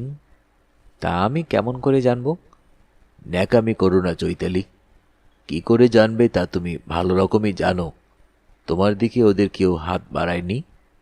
চৈতালি ইতস্তত ভাব ঝেড়ে ফেলে বলে, অনেক পুরুষ মানুষ অমন করে বলে শুনেছি। আমার অবশ্য ব্যক্তিগত অভিজ্ঞতা নেই। খুড়ো বিজয় রাজ্যে একটু টিজ করেন, লেগ পুলিং জাতীয়। কিন্তু ভাইপো মাধবরাজ এ বিষয়ে খুব স্ট্রিক্ট। তার কোনো বেচাল কোনোদিন কেউ দেখেনি। আর প্রৌঢ় বিজয় রাজজি কি জাতীয় লেগ পুলিং করেন? উনি স্বভাবতই ফুর্তিবাজ। মেয়েদের নিয়ে ঠাট্টা মশকরা করা ওর স্বভাব। মেয়েদের সাজ পোশাকের প্রশংসা করা ওর একটা চারিত্রিক বৈশিষ্ট্য। মনেও রাখেন অদ্ভুত। কে কবে কী রঙের শাড়ি পরে এসেছে, নতুন শাড়ি পরে এলে নিউ পিঞ্চ দিতে ভুল হয় না, এই বৃদ্ধ বয়সেও। বাহুমূলে, গালেও, এমনকি বৃদ্ধা অ্যাগনেসকেও। আর মাধবরাজ? মেয়েদের সম্মত তিনি খুব সতর্ক, যথেষ্ট দূরত্ব বজায় রেখে চলেন। সুমিত্রাদিকে যদি অফিস ছুটির পর ডিকটেশন নেবার জন্য থেকে যেতে হয়, তাহলে আমাদের মধ্যে অন্য কোনো মহিলা কর্মীকে ছুতোনাতায় ওভারটাইম নিতে বাধ্য করেন। কেন বলো তো? ভয়টা কাকে? ঠিক বলতে পারবো না। হয়তো নিজেকেই, অথবা ওর সন্দেহ বাতিগ্রস্তা দজ্জাল স্ত্রীকে। কিন্তু একটা কথা স্যার, এসব কথা এত খুঁটিয়ে জানতে চাইছেন কেন? বাসু ওর প্রশ্নের প্রতি ভ্রুক্ষেপ না করে বলেন, ওই যে বিধবা মেয়েটি রঞ্জনা থাপা, যে ছুটিতে আছে, ও কি কাজ করত? ওর দেশ কোথায়? নেপাল, কাঠমান্ডুর কাছাকাছি পোখরা নামে একটা গ্রামে। সেও বড়লোকের মেয়ে। রঞ্জনাদের ঠিক আমাদের স্টাফ ছিল না, সে ছিল কমিশন এজেন্ট, হীরালাল ঘিংসিজির ডান হাত। হীরালালজি থাকেন কাঠমান্ডুতে। তোমাদের কোম্পানির কাজটা কি? নামেতেই তার পরিচয়। দেশ বিদেশের আর্ট গুডস কিউরিও সংগ্রহ করা এবং দেশ বিদেশে বিক্রি করা। এই জন্য অফিসের বাইরে অনেক স্টাফ আছেন। বিজয় রাজ্যের শালা আছেন নিউ ইয়র্কে, তাকে আমি কোনোদিন চোখেই দেখিনি। লন্ডনে আছেন একজন, সিঙ্গাপুরে আছে রাঘবন পিল্লাই, নেপালে আছেন আগেই বলেছি হীরালাল ঘিসিং, টোকিওতে মিস্টার নোনাগাকি। এরা কেউই এমপ্লয় নন, কমিশন এজেন্ট, কিউরিও ডিলার। বাসু বলেন, তোমাদের ক্যাশে সচরাচর দিনান্তে কত ব্যালেন্স থাকে জেনারেলি?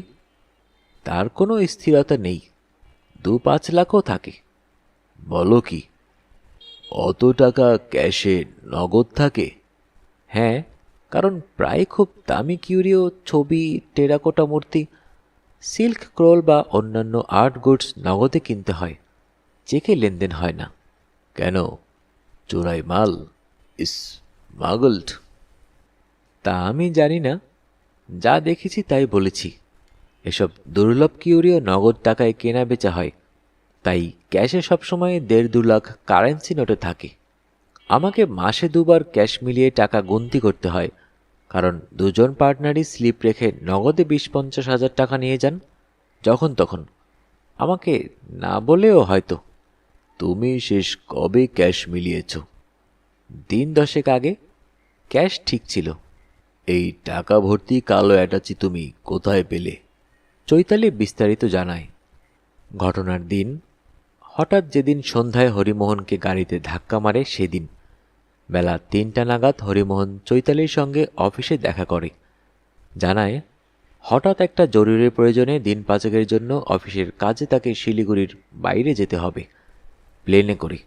সচরাচর সে কাঠমান্ডুতে যায় হীরালালজি অথবা রঞ্জনাদির কাছ থেকে নেপালি কিউরিও সংগ্রহ করতে। তাই চৈতালি জানতে চেয়েছিল, নেপাল যাচ্ছিস? হরিমোহন বলেছিল, না, ফিরে এসে সব কথা তোকে বলবো। আর কিছু হরিমোহন বলে যায়নি। অফিস ছুটির পর ডুপ্লিকেট চাবি দিয়ে সদর দরজা খুলতে যাবার সময়ও খবর পায় হরিমোহন হাসপাতালে। রাত 11টা পর্যন্ত সে হাসপাতালে ছিল। এমার্জেন্সি ওয়ার্ড থেকে ইন্টেনসিভ কেয়ার ইউনিটে রোগীকে অপসারণ করার পরও বাড়ি ফিরে আসে। তালা খুলে ঘরে ঢোকে। ওরা পাশাপাশি ঘরে শোয়। চৈতালি হরিমোহনের ঘরটা তালাবন্ধ করতে এসে দেখে মেঝেতে মালপত্র সাজানো। হরির সুটকেস, বিগ শপার ব্যাগ আর জলের বোতল, ওই সঙ্গে একটা অচেনা কালো অ্যাটাচি। এটাকে ও আগে কখনো দেখেনি। চৈতালি কৌতূহলী হয়ে পড়ে। ও জানত হরিমোহন কখনো কখনো অনেক টাকা নগদে নিয়ে ট্যুরে যায়, অফিসের কাজেই, দামি কিউরিও কিনতে। তাই তার আত্মরক্ষার কথা ভেবে অফিস ওর জন্য একটা রিভলভারের লাইসেন্স করিয়ে দিয়েছে। হরিমোহন সচরাচর সেটা মাজায় বেঁধে ট্রেনে যাতায়াত করে, ফার্স্ট ক্লাসে। কিন্তু আহত রোগীর যেসব জিনিসপত্র হাসপাতালে জমা আছে তার মধ্যে ওই রিভলভারটা ছিল না। তাই চৈতালি অ্যাটাচিটা খুলবার চেষ্টা করে। অনেকক্ষণ চেষ্টা করার পর অ্যাটাচের স্প্রিং লকটা খুলে যায়। চৈতালি স্তম্ভিত হয়ে যায়। সুটকেসে শুধু টাকা আর টাকা, সব 50 টাকার। গুনতি করে দেখে মোটমাট 50,000 টাকা আছে। ও এত টাকা পেল কোথা থেকে? দুই মালিকের কেউই আজ অফিসে আসেননি, না মাধবরাজ না বিজয়রাজ। চৈতালি নিজেও ভল্ট খোলেনি। পেটি ক্যাশ বাক্সতে যে 1.5-2 লাখ টাকা আছে তা নাড়ানাড়ি করেই সেদিনের কাজ চলে গেছে। তাহলে দ্বিতীয়ত, হরিমোহনের রিভলভারটা কোথায় গেল?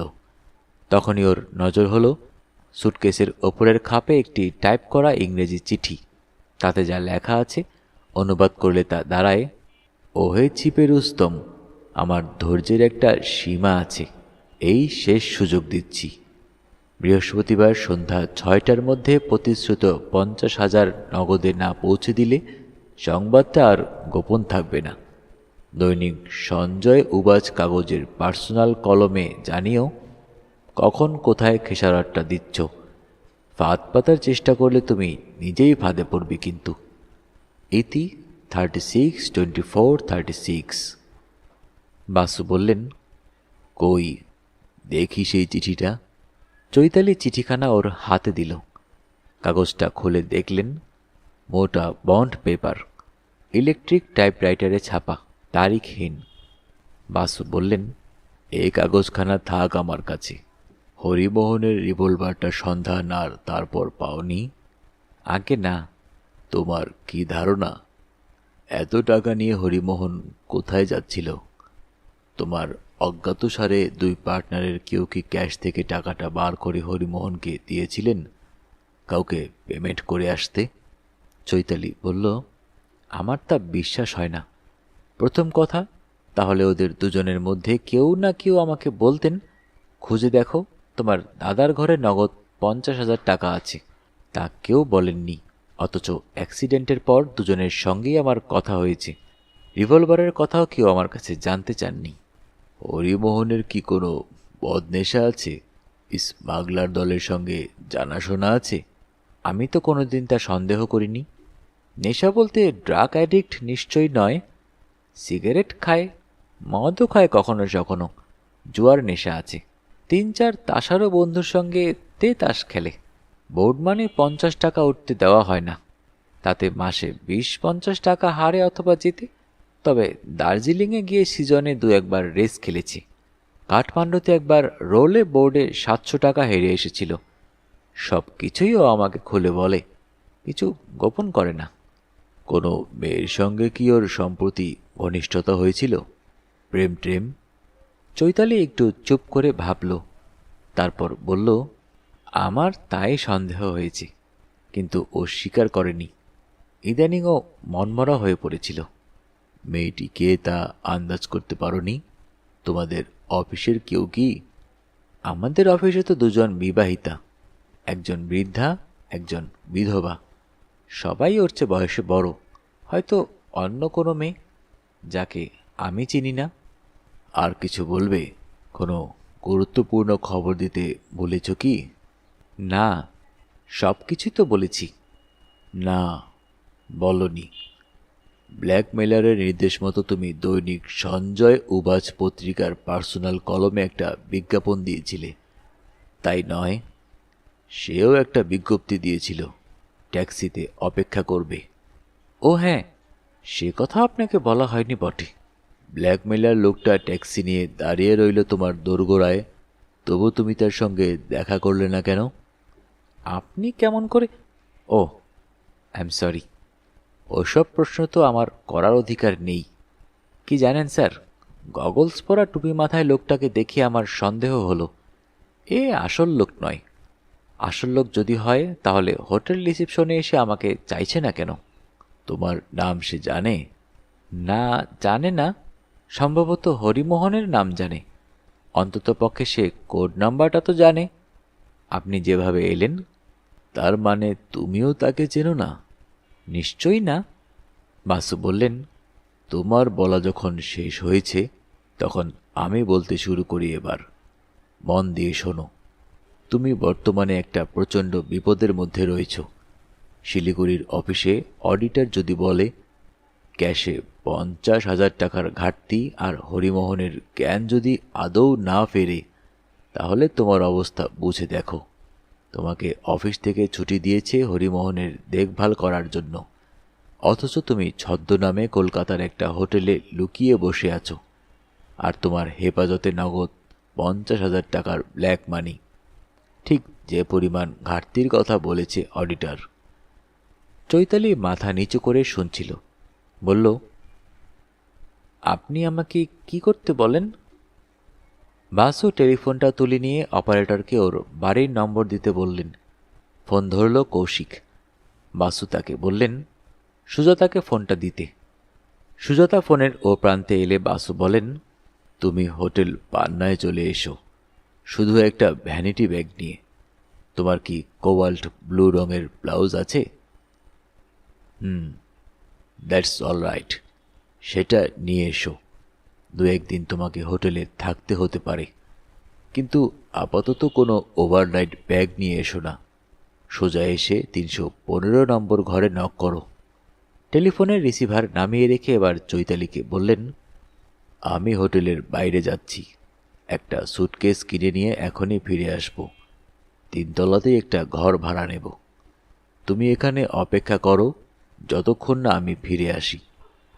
ইতিমধ্যে যদি টেলিফোন বাজে, তুলবে না। যদি কেউ দরজায় নক করে, খুলবে না, অর্থাৎ তুমি ঘরে নেই। আমি এসে দরজায় এইভাবে নক করব, টক টক, একটু থেমে 3 বার টক টক টক, তখন দরজা খুলবে। ওকে? চৈতালি মাথা নেড়ে সায় দিল। বাসু প্রশ্ন করেন, তুমি বুঝতে পারছো আমি কি করতে চাইছি? চৈতালি মাথা নেড়ে জানায়, না। তোমাকে ইভাপোরেট করে দিতে, কর্পূরের মতো উবে যাওয়া। Just follow my instructions. প্রায় 1 ঘন্টা পরে বাসু সাহেব ফিরে এলেন।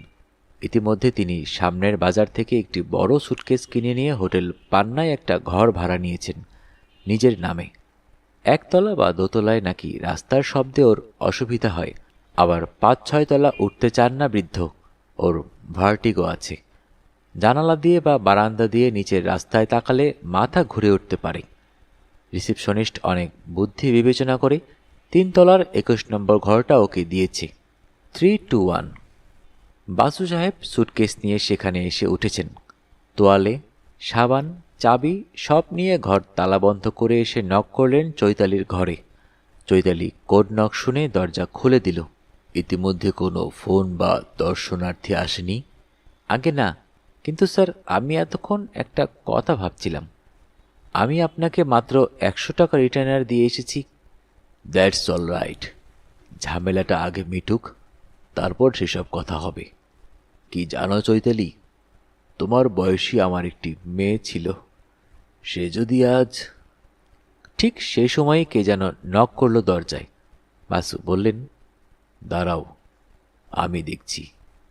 চৈতালি চলে গেল বাথরুমের দিকে। বাসু এসে দরজাটা খুলে দিলেন। ঘরে ঢুকল সুজাতা। এসো সুজাতা, বসো। তুমিও এগিয়ে এসো চৈতালি, আমি আলাপ করিয়ে দিই। এ হচ্ছে শিলিগুড়ির চৈতালি বসু, এ হোটেলের চিত্রলেখা ব্যানার্জি, যার চরিত্রে দিন কয়েক তোমাকে অভিনয় করতে হবে।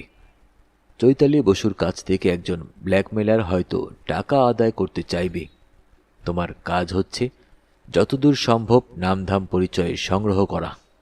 বলবে টাকাটা এখন তোমার কাছে নেই, কিন্তু দেবার ইচ্ছা না থাকলে ব্ল্যাকমেলারের নির্দেশ মতো কাগজে বিজ্ঞাপন দিয়ে এ হোটেলে তুমি অপেক্ষা করবে কেন, ইত্যাদি। সুজাতা জানতে চায়, চৈতালি বা আমি তো ব্ল্যাকমেলারকে চিনি না, সে কি চৈতালি দেবীকে চেনে? না, সে হয়তো আশা করছে একজন পুরুষ মানুষ ব্ল্যাকমেলের টাকা মেটাতে আসবে। তোমায় হয়তো জিজ্ঞেস করবে, তুমি কে? তুমি নিজের পরিচয় দেবে চিত্রলেখা ব্যানার্জি নামে। তুমি শিলিগুড়ি থেকে আসছো একজনের নির্দেশে। Any question? আগে না।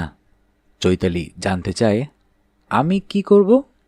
তুমি আমার এই 321 নম্বর ঘরের চাবিটা নিয়ে ও ঘরে চলে যাও, তোমার কালো অ্যাটাচি সমেত। আমি সুজাতাকে কিছু ইনস্ট্রাকশন দিয়ে তোমার বড় সুটকেসটা নিয়ে ও ঘরে আসছি আধ ঘন্টার মধ্যেই। তারপর তোমার কাজ হবে ওই অ্যাটাচিটা নিয়ে নিচে রিপন স্ট্রিটের ব্যাংক অফ ইন্ডিয়াতে গিয়ে নিজের নামে একটা ব্যাংক ড্রাফট বানানো। পেয়েবল অ্যাকাউন্ট পেই টু চৈতালি বসু। ব্যাংক ড্রাফটটা হবে শিলিগুড়ির SBI এর ওপর। চলো, আমিও তোমার সঙ্গে ব্যাংকে যাব, যাতে ব্যাংকের দোরগোড়ায় ওটা ছিনতাই না হয়ে যায়। চৈতালি বলে, কেন? ব্যাংক ড্রাফট করতে বলছেন কেন? বাসু ধমকে ওঠেন, বুঝলে না? জৈন কোম্পানি যদি পুলিশে খবর দেয় যে ওদের ক্যাশিয়ার 50,000 টাকা নিয়ে নিখোঁজ হয়েছে, তখন তোমার বিরুদ্ধে একটা পাকা চার্জ খাড়া হবে। যেহেতু এখানে তুমি ছদ্মনামে এসে উঠেছ এক সুটকেস টাকা নিয়ে, কিন্তু ব্যাংক ড্রাফটটা করা থাকলে তোমার ডিফেন্সটা হয়ে যাবে অন্য জাতের। তুমি বলতে পারবে হরিমোহনকে তুমি এই টাকা ক্যাশ থেকে বার করে দিয়েছিলে কলকাতায় এসে কিছু কেনার জন্য। যেহেতু হরি আহত হয়ে হাসপাতালে, তাই তুমি নিজেই চলে এসেছিলে কোম্পানির স্বার্থে। ঘটনাচক্রে লেনদেনটা হলো না, তাই টাকাটা তুমি নিজের নামে ব্যাংক ড্রাফট করে শিলিগুড়িতে ফিরে যাচ্ছ। ইনফ্যাক্ট আজ সন্ধ্যা 5:17 ফ্লাইটে তুমি আর আমি বাগডোগরা যাব। টিকিট আমিই কাটব, কাউন্টারে অপেক্ষা করব। রিপোর্টিং টাইমের মার্জিনের মধ্যে তুমি চলে আসবে। ওকে? আমি চেক আউট করব নিজের নামেই? গুড গড, তুমি চেক আউট আদৌ করবে না। তোমার সুটকেসের মালপত্র সব আমার খালি সুটকেসে ভর্তি করে তুমি খালি হাতে বেরিয়ে যাবে। তোমার ভাড়া নেওয়া ঘরে 315 বোর্ডার চিত্রলেখা ব্যানার্জি তো ঘরের মধ্যেই থাকলো, সে মহড়া সুজাতা নেবে, বুঝলে? ও হ্যাঁ, তোমার আরেকটা কাজ বাকি আছে। তুমি প্রথম যেদিন আমার কাছে এসেছিলে, সেদিন যে শাড়িখানা পরে এসেছিলে, নীল শাড়ি, নীল চুড়ি, নীল লকেট, সেসব সুজাতাকে বার করে দাও। কোনো মামলা মোকদ্দমা হলে প্রত্যক্ষদর্শীদের গুলিয়ে দেওয়া দরকার। সুজাতা? বুঝেছি মামু, পঞ্চতন্ত্রের গল্পটা আমার মনে আছে। ধূর্ত শ্রীগাল নীলিবর্ণ সঞ্জাত। আর দেরি করো না চৈতালি, এবার রওনা দাও তুমি। চৈতালির নির্দেশ মতো তার কোবাল্ট ব্লু রঙের শাড়ি, মালা, চুড়ি, টিপ ইত্যাদি বার করে সুজাতাকে দিল। বাথরুম থেকে টুথব্রাশ টুকিটাকি গুছিয়ে নিয়ে বেরিয়ে এলো। বাসু সুজাতাকে বললেন, এইগুলো পরে তুমি 2-1 কাউন্টারে গিয়ে কথাবার্তা বলবে। জানতে চাইবে মাসিক ভাড়া নিলে ওরা রেট কমাতে রাজি আছে কিনা, কারণ তোমাকে চাকরির প্রয়োজনের 3-4 সপ্তাহ কলকাতাতেই থাকতে হবে। এই হোটেলটা তোমার পছন্দ হয়েছে। কাউন্টার গার্ল হয়তো বলবে, ম্যানেজারকে জিজ্ঞাসা করে জানাবো। এই সূত্রে অনেকে তোমাকে চিত্রলেখা ব্যানার্জি হিসেবে মনে রাখবে। তোমার চেহারা, নীল সজ্জা আর ওইসব প্রশ্ন তালগোল পাকিয়ে যাবে কাঠগড়ায় উঠে। চৈতালি বাসু সাহেবের হাত থেকে 321 নম্বর ঘরের চাবিটা নিয়ে বললে, এবার একটা কথা বলবো মামু। মামু? ও, সুজাতার দেখা দেখি, বলো। এখন তো আর আমি অজ্ঞাত কলুশীলা নই, একটা প্রণাম করি। করো, মামু বলে ডেকে বসেছ যখন। চৈতালি প্রণাম করে বিদায় নিল। বাসু দরজাটা বন্ধ করে দিলেন। মাঝখানে একটু বিরক্ত করি, যেহেতু গল্পটি মাঝামাঝি পর্যন্ত শুনে ফেলেছেন, আশা করি গল্পটি আপনাকে আনন্দ দিচ্ছে এবং ভালো লাগছে বিধায় এ পর্যন্ত শুনেছেন। গল্পটি কেমন লাগছে একটি কমেন্টস করে আমাদের অবশ্যই জানাবেন এবং এখনও যদি চ্যানেলটি সাবস্ক্রাইব না করে থাকেন তাহলে অবশ্যই চ্যানেলটি সাবস্ক্রাইব করে বেল আইকনটি অন করে দিবেন। তাহলে গল্পে চলে যাই। বাসু বিছানার এক প্রান্তে গিয়ে বসলেন। সুজাতাকেও একটা চেয়ার টেনে নিয়ে বসতে বললেন। চৈতালি বেরিয়ে যাবার পর দরজার ইয়েল লকে ঘর আপনি অর্গল বন্ধ হয়ে গেছে। বাসু জানতে চাইলেন, কৌশিক কোথায়? ঠিক জানি না, কাছে পিঠেই আছে বোধহয়। আমাকে আপনার গাড়িটায় হোটেল থেকে কিছু দূরে নামিয়ে দিয়ে বোধহয় ফুটপাতের ওদিকে কোনো চায়ের দোকানে ঢুকেছে। রিভলভারটা কার কাছে, তোমার না কৌশিকের? আমার কাছে। সুজাতা নিজে থেকেই জানতে চায়, যে লোকটা আমার কাছে মানে চৈতালির কাছে ব্ল্যাকমেলের টাকা আদায় করতে এসেছে সে কি চৈতালিকে চেনে? ও পক্ষের সম্বন্ধে আমরা কিছুই জানি না সুজাতা, তাই তার কাছে তুমি প্রথমটা চিত্রলেখা ব্যানার্জির পরিচয়ে কথা বলবে। ভাবখানা, ও যাকে ব্ল্যাকমেল করতে আসছে তুমি তার প্রিয়জন। তোমার অনেক টাকা, সেই টাকার কিছুটা দিয়ে তুমি হতভাগ্যটাকে বাঁচাতে চাইছো, কিন্তু টাকাটা তুমি সাহস করে হোটেলে নিয়ে আসোনি। ওর সঙ্গে আর একটা অ্যাপয়েন্টমেন্ট করো। এই সুযোগে লোকটাকে চাক্ষুষ দেখে রাখা যাবে। ও কোথায় সেকেন্ড অ্যাপয়েন্টমেন্ট করে সেটাও আমাদের জেনে নেওয়া দরকার। তৃতীয়ত, ধরাছোঁয়ার বাইরে থেকে জানতে চেয়েও ও যে আবার টাকার দাবি নিয়ে আসবে না তার গ্যারান্টি কি? Any question. সুজাতা জবাব দেবার সুযোগ পেল না, কারণ ঠিক তখনই বেলটা বেজে উঠল। বাসু হাতের ইঙ্গিতে সুজাতাকে চুপচাপ বসে থাকতে বলে এগিয়ে গেলেন। দ্বার খুলে দেখলেন করিডোরে দাঁড়িয়ে আছেন একজন মধ্যবয়সী ভদ্রলোক। বেটে, মোটা, কালো, কিন্তু বেশবাসের পরিপাট্য নিখুঁত। 3 পিস স্যুট, কণ্ঠলগ্ন সিল্কের জোডিয়াক মার্কা টাই। বাসু বললেন, ইয়েস, কাকে চাইছেন? লোকটি বাসু সাহেবকে আপাদমস্তক দেখে নিয়ে বললে, একটা বিজ্ঞপ্তি দেখে এসেছি, দৈনিক সঞ্জয় উবাচতে। কে বিজ্ঞাপন দিয়েছিল? 36/24/36। বিজ্ঞাপনটা এই ঘর থেকে দেওয়া তা জানলেন কি করে? বিজ্ঞাপনটা যে এই ঘর থেকে দেওয়া নয় এটা জানিয়ে বিদায় দিলেই হয়। বাসু বললেন, ভেতরে আসুন, বসুন। খড়পোকায় আগন্তুক ঢুকতে গিয়েই থমকে গেলেন। বললেন, ও আই এম সরি, আপনি একা নন দেখছি। এসব আলোচনা তো জনান্তিকে ছাড়া হয় না মিস্টার। নামটামও উজ্জ থাক না। যে কথা বলতে এসেছেন তা যদি জনান্তিকে বলতে চান তাহলে ওকে আপাতত বিদায় করে দেই। এছাড়া তো উপায় দেখছি না। তুমি কিছু মনে করো না মা, আমাদের কিছু বিজনেস স্টক আছে, সেটা নিতান্ত। সুজাতা বলল, ঠিক আছে ঠিক আছে। হঠাৎ বাসু সাহেবের দিকে ফিরে বললে, আমি তাহলে চলি ডক্টর সরকার, বিকালে টেলিফোনে। বাসু অত্যন্ত বিরক্ত হয়ে সুজাতাকে ধমকে ওঠেন, ইউ গেট আউট। সুজাতা থতমত খেয়ে যায়, মাথা নিচু করে ঘর ছেড়ে চলে যায়। প্রৌঢ় লোকটি বললে, আপনি নামটা মুজ্জ রাখতে চেয়েছিলেন ডক্টর সরকার, সেটা এমন কিছু ব্যাপার নয়। আপনি আমার নামটাও জানতে পারেন, আমার নাম মিস্টার ঘিসিং। তাহলে বিজ্ঞাপনটা আপনিই দিয়েছিলেন কি ডক্টর সরকার? না, আমি নই, আমার মক্কেল। আপনি যার প্রতীক্ষায় আছেন, বলুন কি বলতে চান? মক্কেল? মক্কেল কেন? আপনি কি উকিল? দেখুন মিস্টার ঘিসিং, আমি চাইনি যে আমরা পরস্পরের নাম ঠিকানা জানি।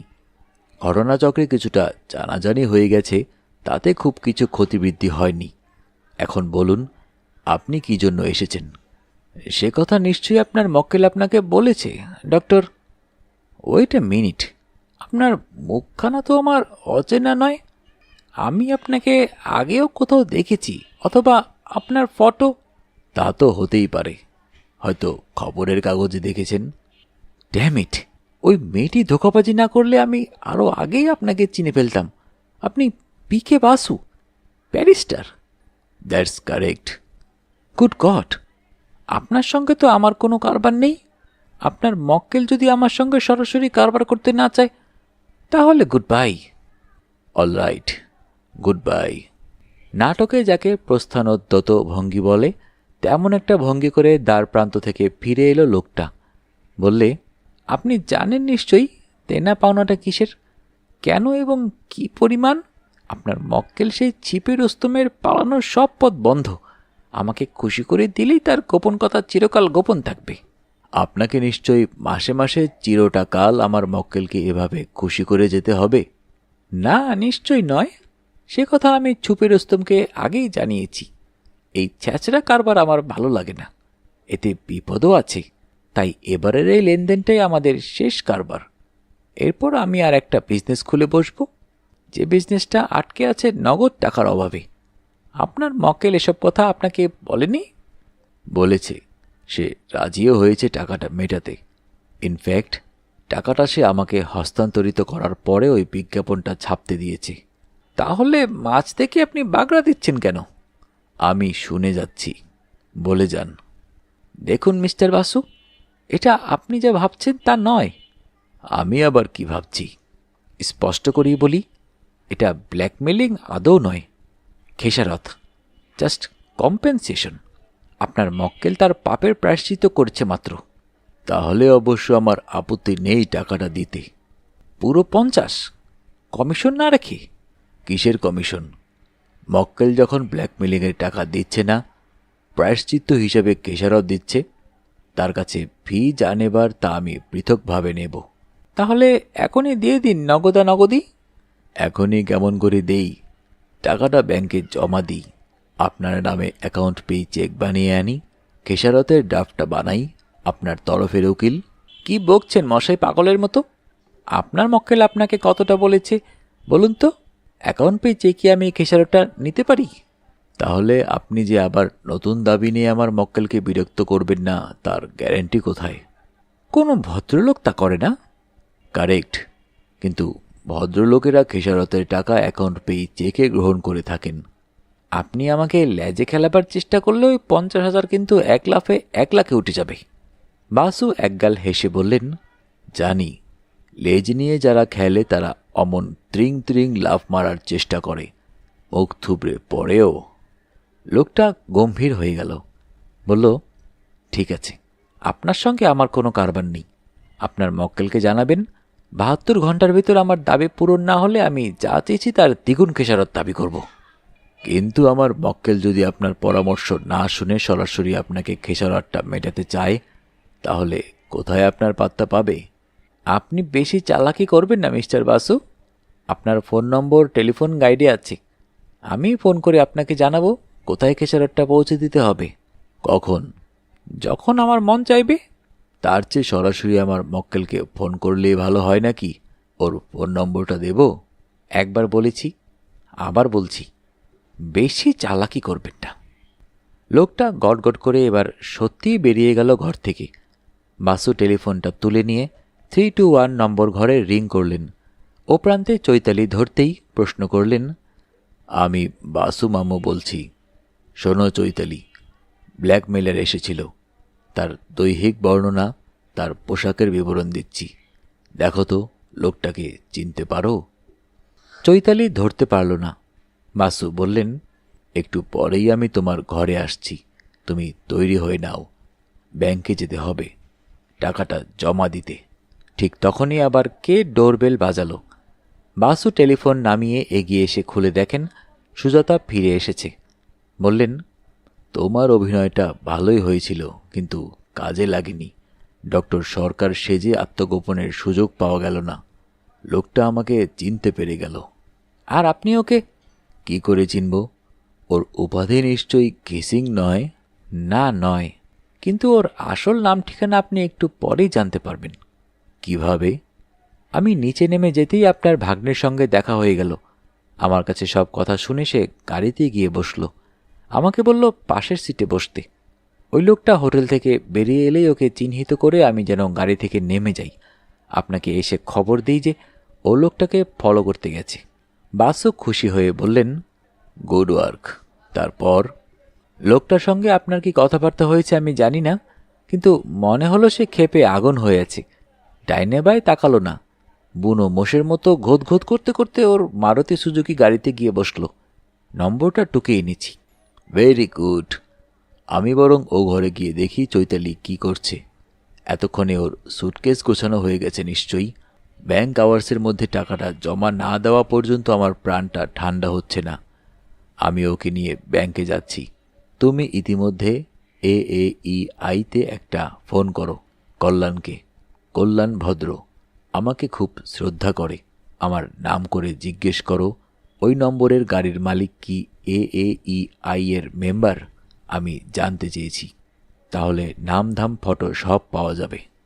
চৈতালি ঘরে তৈরি হয়েই বসেছিল। বাসু তাকে নিয়ে সামনের ব্যাংকে গেলেন। ব্যাংক ড্রাফটটা বানাতে বেশ সময় লাগল। যা হোক, কাজ সেরে বাসু সাহেব ড্রাফটটা চৈতালিকেই রাখতে দিলেন। বললেন, চলো এবার দুজনে আমার 321 নম্বর ঘরে ফিরে যাই। আমি চাই না তোমাকে এই হোটেলের বেশি লোক মুখ চিনে রাখুক। আমরা ঘরেই কিছু খাবার আনিয়ে খেয়ে নেব। তারপর আমি তোমার নামে বুক করা ঘরে চলে যাব। এই ঘরের চাবিটা নিয়ে তুমি ঠিক 1টা নাগাদ খালি হাতে, অর্থাৎ শুধু ভ্যানিটি ব্যাগ হাতে দরজাটা টেনে দিয়ে বেরিয়ে যেও। নিচে নেমে গিয়ে একটা ট্যাক্সি নেবে। কেউ তোমাকে লক্ষ্য করছে কিনা, ফলো করছে কিনা ভ্রুক্ষেপ করবে না। ট্যাক্সি নিয়ে সোজা শিয়ালদহ স্টেশনে চলে যাবে। এ কাউন্টার ও কাউন্টার ঘোরাঘুরি করে লেডিস টয়লেটে ঢুকে পড়বে। সেখান থেকে অন্য দরজা দিয়ে বেরিয়ে আসার চেষ্টা করবে। একটা ফ্লাইং ট্যাক্সি ধরবে বিকাল 3:30 নাগাদ। সোজা চলে যাবে দমদম এয়ারপোর্ট। ইন্ডিয়ান এয়ারলাইন্স কাউন্টারে গিয়ে আমার নাম ছাপা এই কার্ডটা দেখালেই তুমি বাগডোগরার একটা টিকিট পেয়ে যাবে। তোমাকে নিয়ে ওই 7:17 প্লেনে আমি শিলিগুড়ি যাব আজ। Any question? আগে না। দুজনে সেই মতো 321 নম্বর ঘরে এলেন। খাবারের অর্ডার দিলেন। আহার যখন মধ্যপথে তখন বেজে উঠল টেলিফোন। বাসু ধরলেন। ওপাশের ঘর থেকে সুজাতা ফোন করছে। ইয়েস, বলো সুজাতা।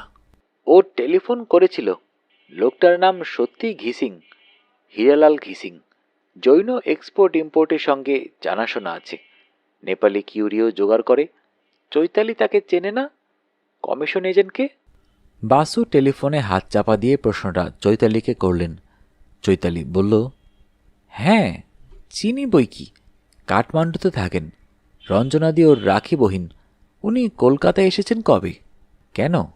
বাসু সে কথার জবাব না দিয়ে সুজাতাকে প্রশ্ন করেন, কৌশিক কি ওর ঠিকানা জেনে এসেছে? আগে হ্যাঁ, লিটল রাসেল স্ট্রিটে একটা অ্যাপার্টমেন্ট হাউসের 7 তলায় থাকেন।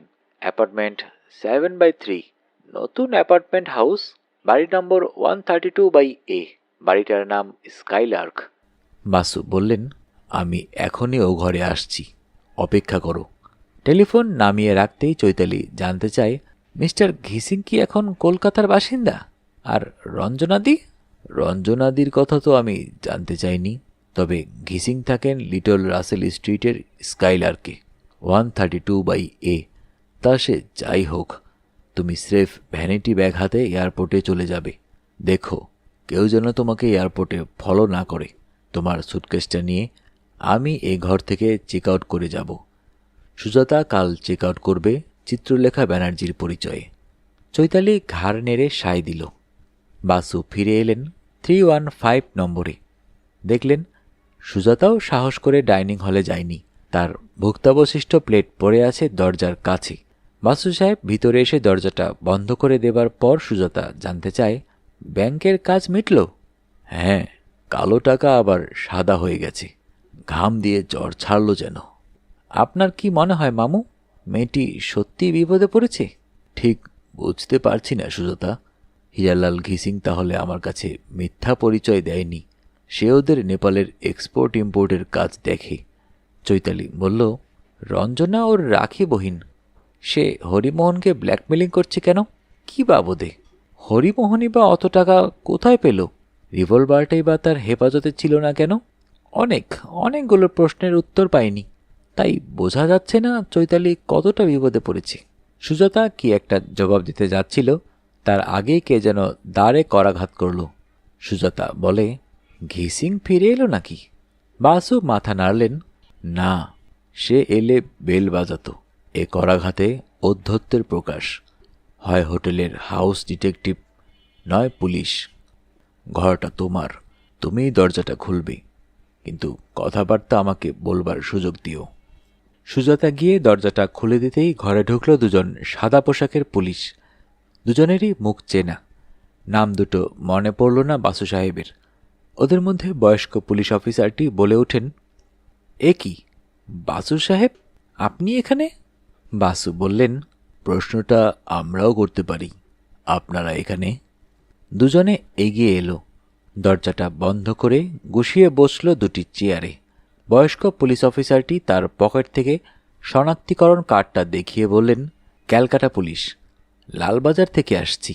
বাসু বললেন, কি ব্যাপার? বয়স্ক অফিসারটি তার সহকারীকে বললেন, কাগজটা পড়ে দেখো তো গণেশ, কি লিখেছে? বয়স 20, রং ফর্সা, 5 ফুট 2, 150 পাউন্ড।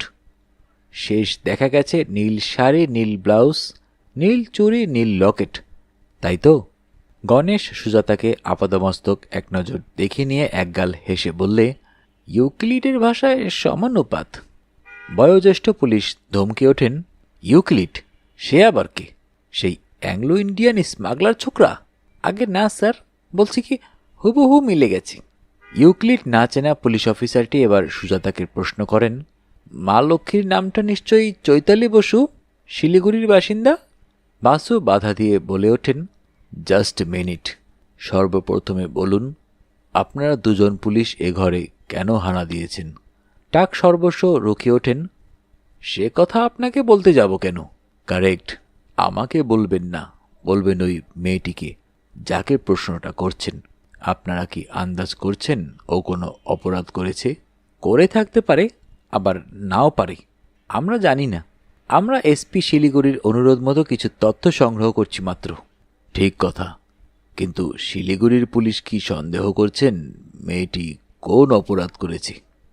কি অপরাধ তা আমরা কেমন করে জানব? ওরা যেটুকু জানতে চেয়েছে তাই আমরা তদন্ত করে জানাচ্ছি। সেক্ষেত্রে আপনাদের কর্তব্য হবে মেয়েটিকে তার সাংবিধানিক অধিকার সম্বন্ধে সচেতন করে প্রশ্নটা পেশ করা। উনি যেন তা জানেন না, ন্যাকা। ওই প্রশ্নটা আপনাকে পেশ করতে হবে সুপ্রিম কোর্টে।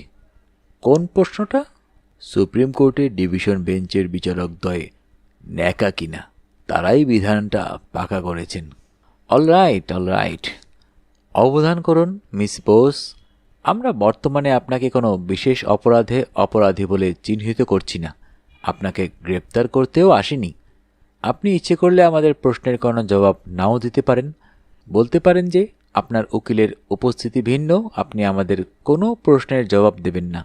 আপনি যদি নিজে ব্যয় বাধা দিয়ে বাসু বলেন, মেয়েটির অ্যাটর্নি এখানে উপস্থিত, আমি নিজেই। অলরাইট, এবার বলুন মিস চৈতালি বাসু, আপনি এ হোটেলে এমন ছদ্মনামে কেন উঠেছেন? জবাব দিলেন বাসু, ব্যক্তিগত প্রয়োজনে। মিস বোস, আপনি কি জানেন যে যে কোম্পানিতে আপনি ক্যাশিয়ারের চাকরি করেন তার তহবিল থেকে একটা বিরাট টাকার অঙ্ক তছরূপ হয়ে গেছে? No comments. এক কথায় থামিয়ে দিলেন বাসু সাহেব।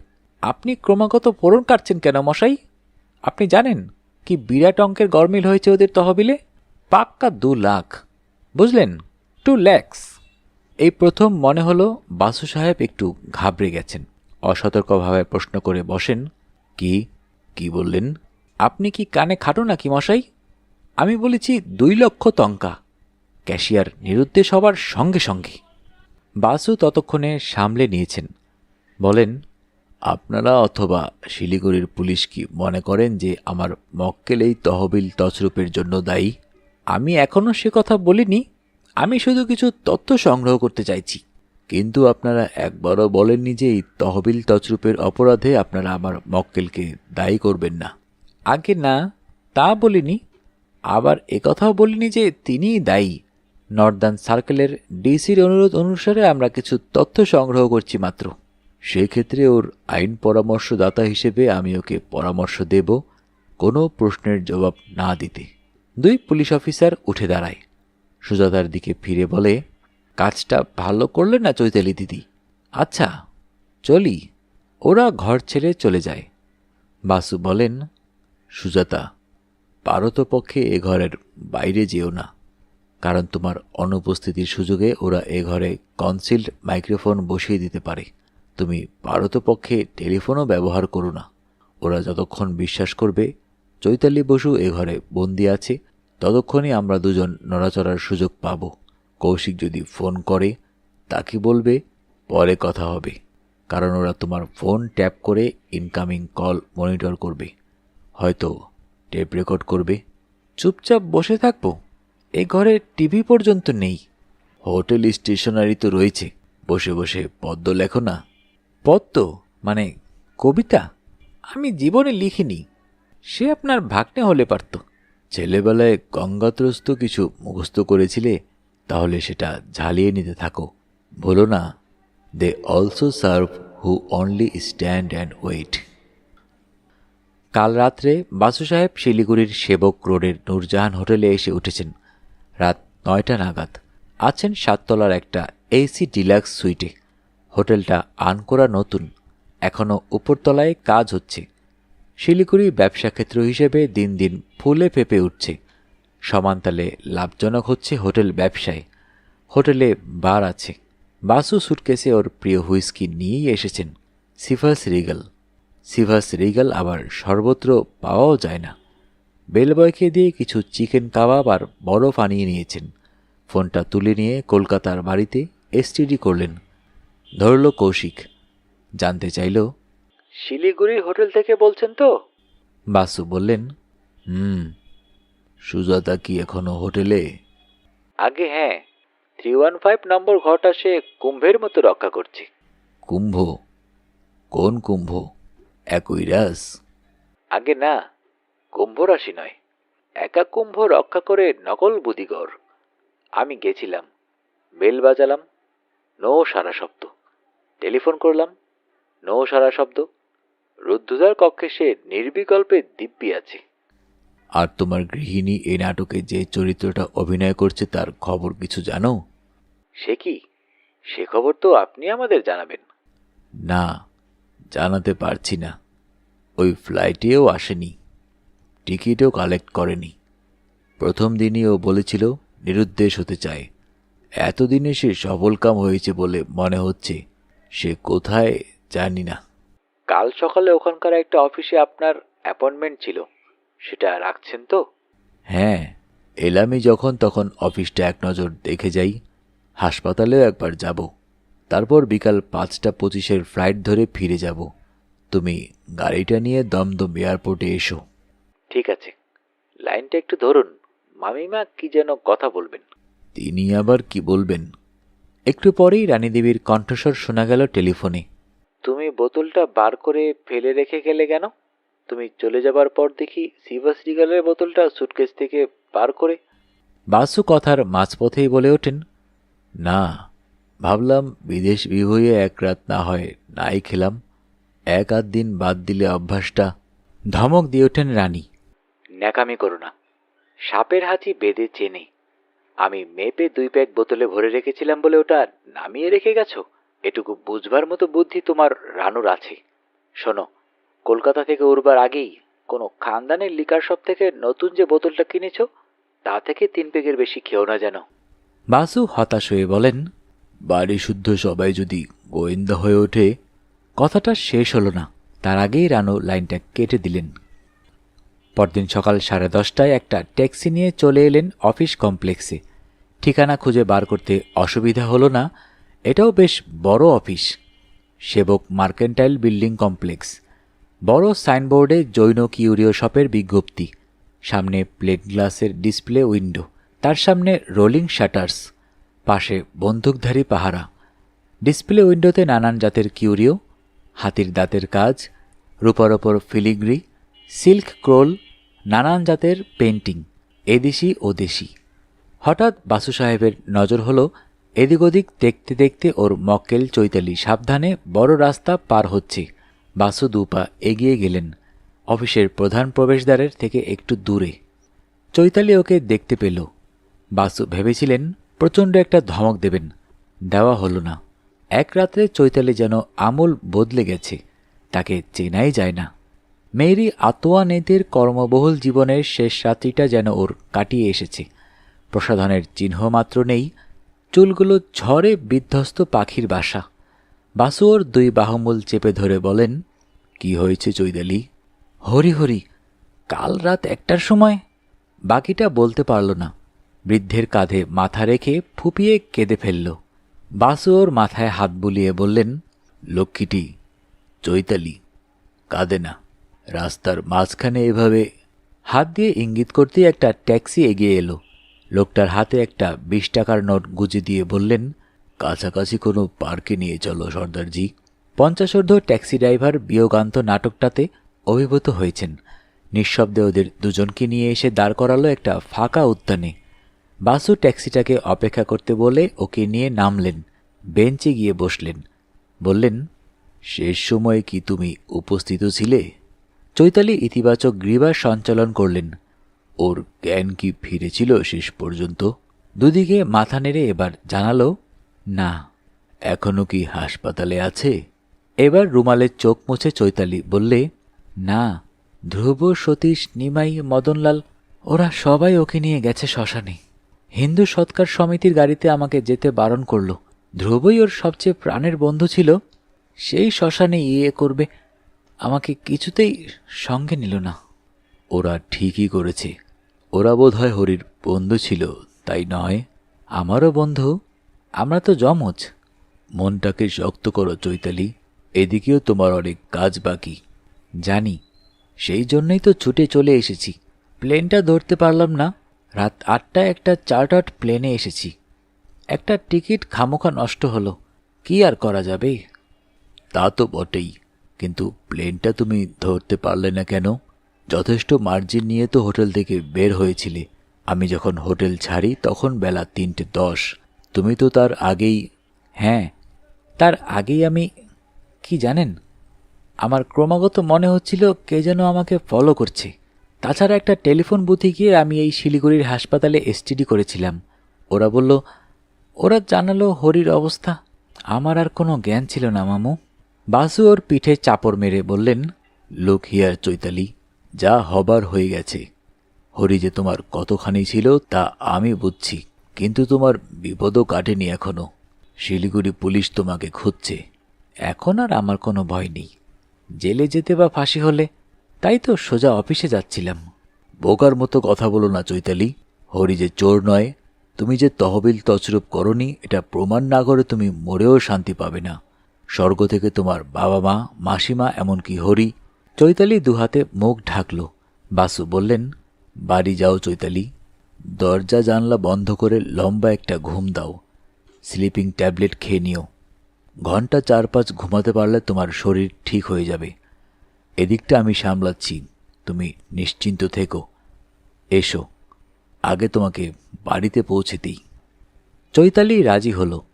ট্যাক্সি করে বাসু সাহেব ওকে পৌঁছে দিলেন ওর বাড়িতে।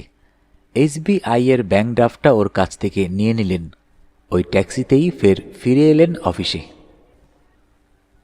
প্লেট গ্লাসের ডবল দরজা, ভিতরটা বাতানুকূল করা। পাশে বিজ্ঞপ্তি, রিসেপশন। একটি মেয়ে বসেছিল। সুমিত্রা গর্গ না ঝর্ণা তামাং বুঝতে পারলেন না। মেয়েটি যান্ত্রিক হাসি হেসে বললে, may I help you sir? Jain সাহেব কি দপ্তরে এসেছেন? Senior mister Jain? আগে না, তিনি বিজনেস ট্যুরে বাইরে গেছেন। তাহলে আমি মিস্টার মাধবরাজ জৈনজির সঙ্গে দেখা করব। কি নাম জানাবো তাকে? PK বাসু। মেয়েটি একটু সচকিত হয়ে ওঠে। এক্সকিউজ মি স্যার, আপনি কাটা সিরিজের, আপনি কি ব্যারিস্টার PK বাসু? হ্যাঁ, পেশায় আমি ব্যারিস্টারই বটে, ক্যালকাটা হাইকোর্টের। মেয়েটি কি একটা কথা বলতে যাচ্ছিল, তার আগেই ঘর থেকে একজন এগিয়ে এসে বললে, বড়বাবু অ্যাটেন্ডেন্স রেজিস্টারখানা চাইছেন। মেয়েটি হস্তান্তরিত করার সঙ্গে সঙ্গে বাসু বলে ওঠেন, তোমার নামটা কি মা? সুমিত্রা না ঝর্ণা? মেয়েটি অবাক হয়ে যায়, বলে, আপনি কেমন করে? বাসু আঙ্গুল তুলে বললেন, মাধবরাজজিকে খবরটা জানাও। ও ইয়েস স্যার, ইনডিড। মেয়েটি ইন্টারকমের দিকে সরে গিয়ে কাকে কি যেন বলল।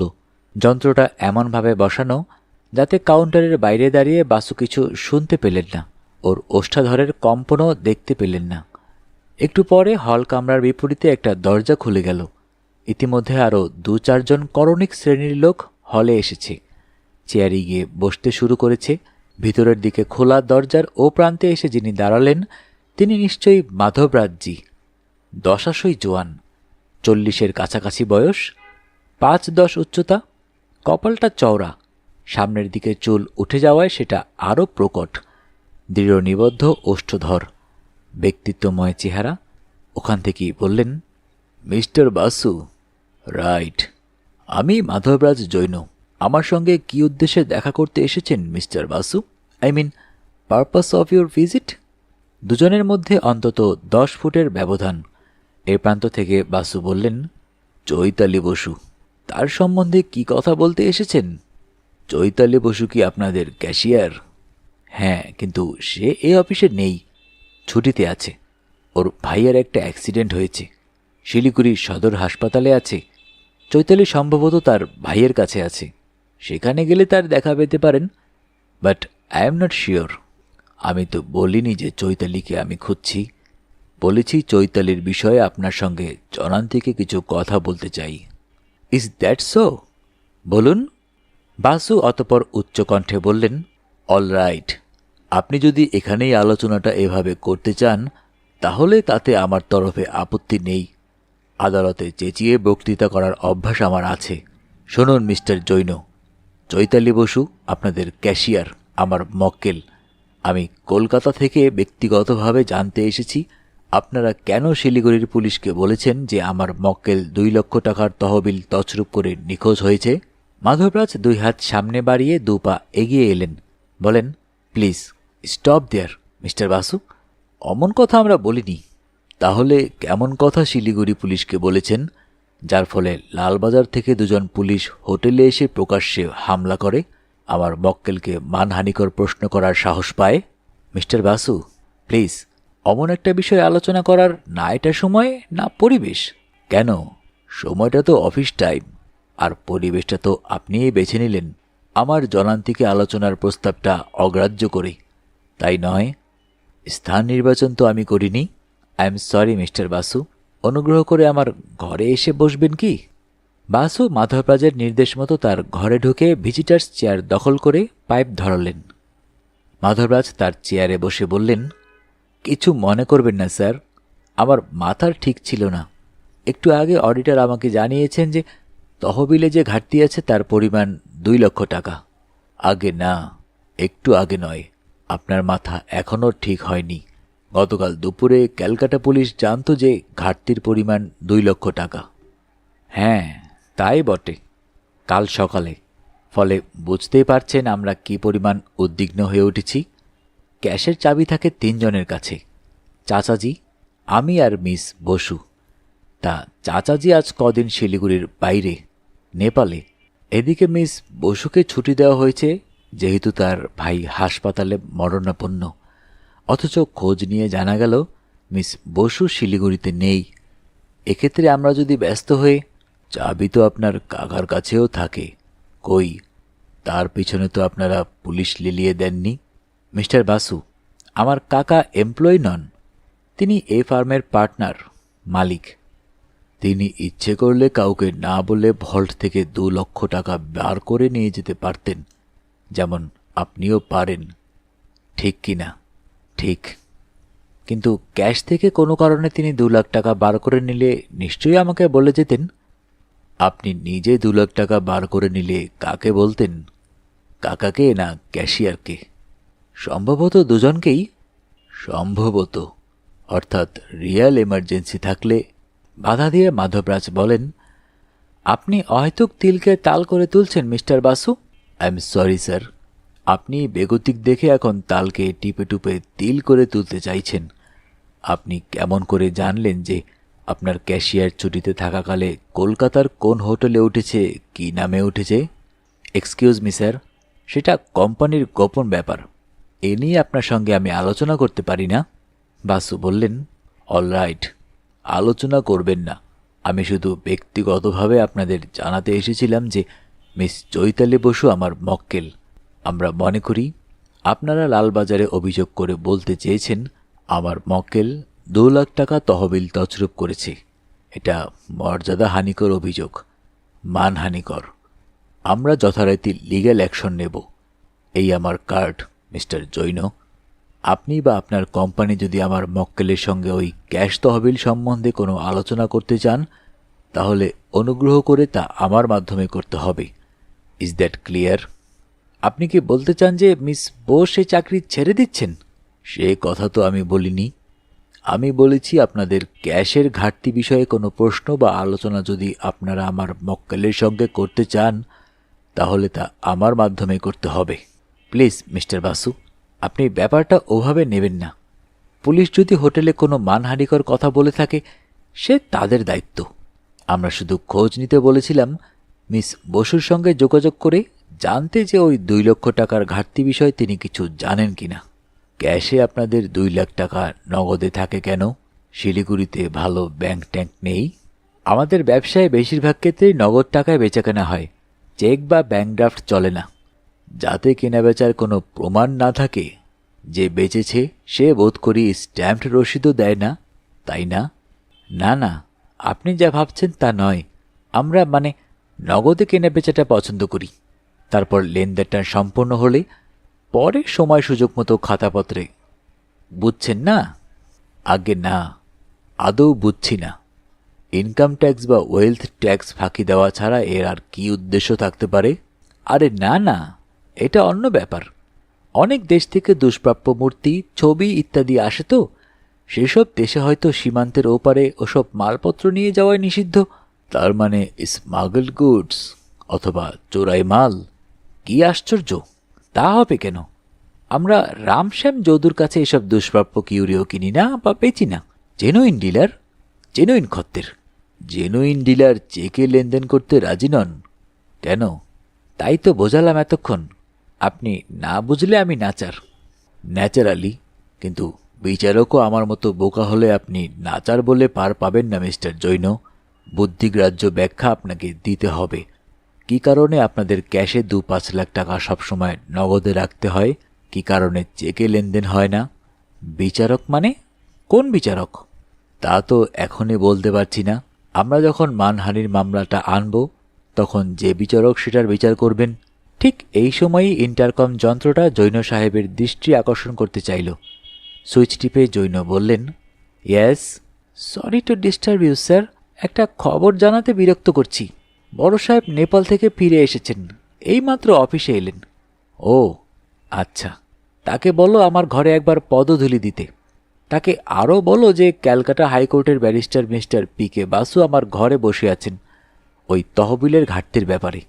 আমাদের লিগ্যাল অ্যাডভাইজার মিস্টার শ্রীবাস্তবকে টেলিফোনে পাও কিনা দেখো। তাকে পেলে আমাকে লাইনটা দিও। বাসু বললেন, আমিও তাই চাইছি। আপনাদের আইন সংক্রান্ত পরামর্শদাতার সঙ্গে ওই মানহালি মামলাটার বিষয়ে। না না না, সেজন্য নয়। এই যে আমার চাচাজি এসে গেছেন।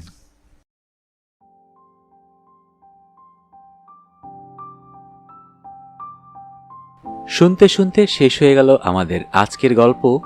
যারা এখনও অডিও বুক বাই শাওন চ্যানেলটি সাবস্ক্রাইব করেননি, অনুরোধ থাকবে চ্যানেলটি সাবস্ক্রাইব করে বেল আইকনটি অন করে দিবেন।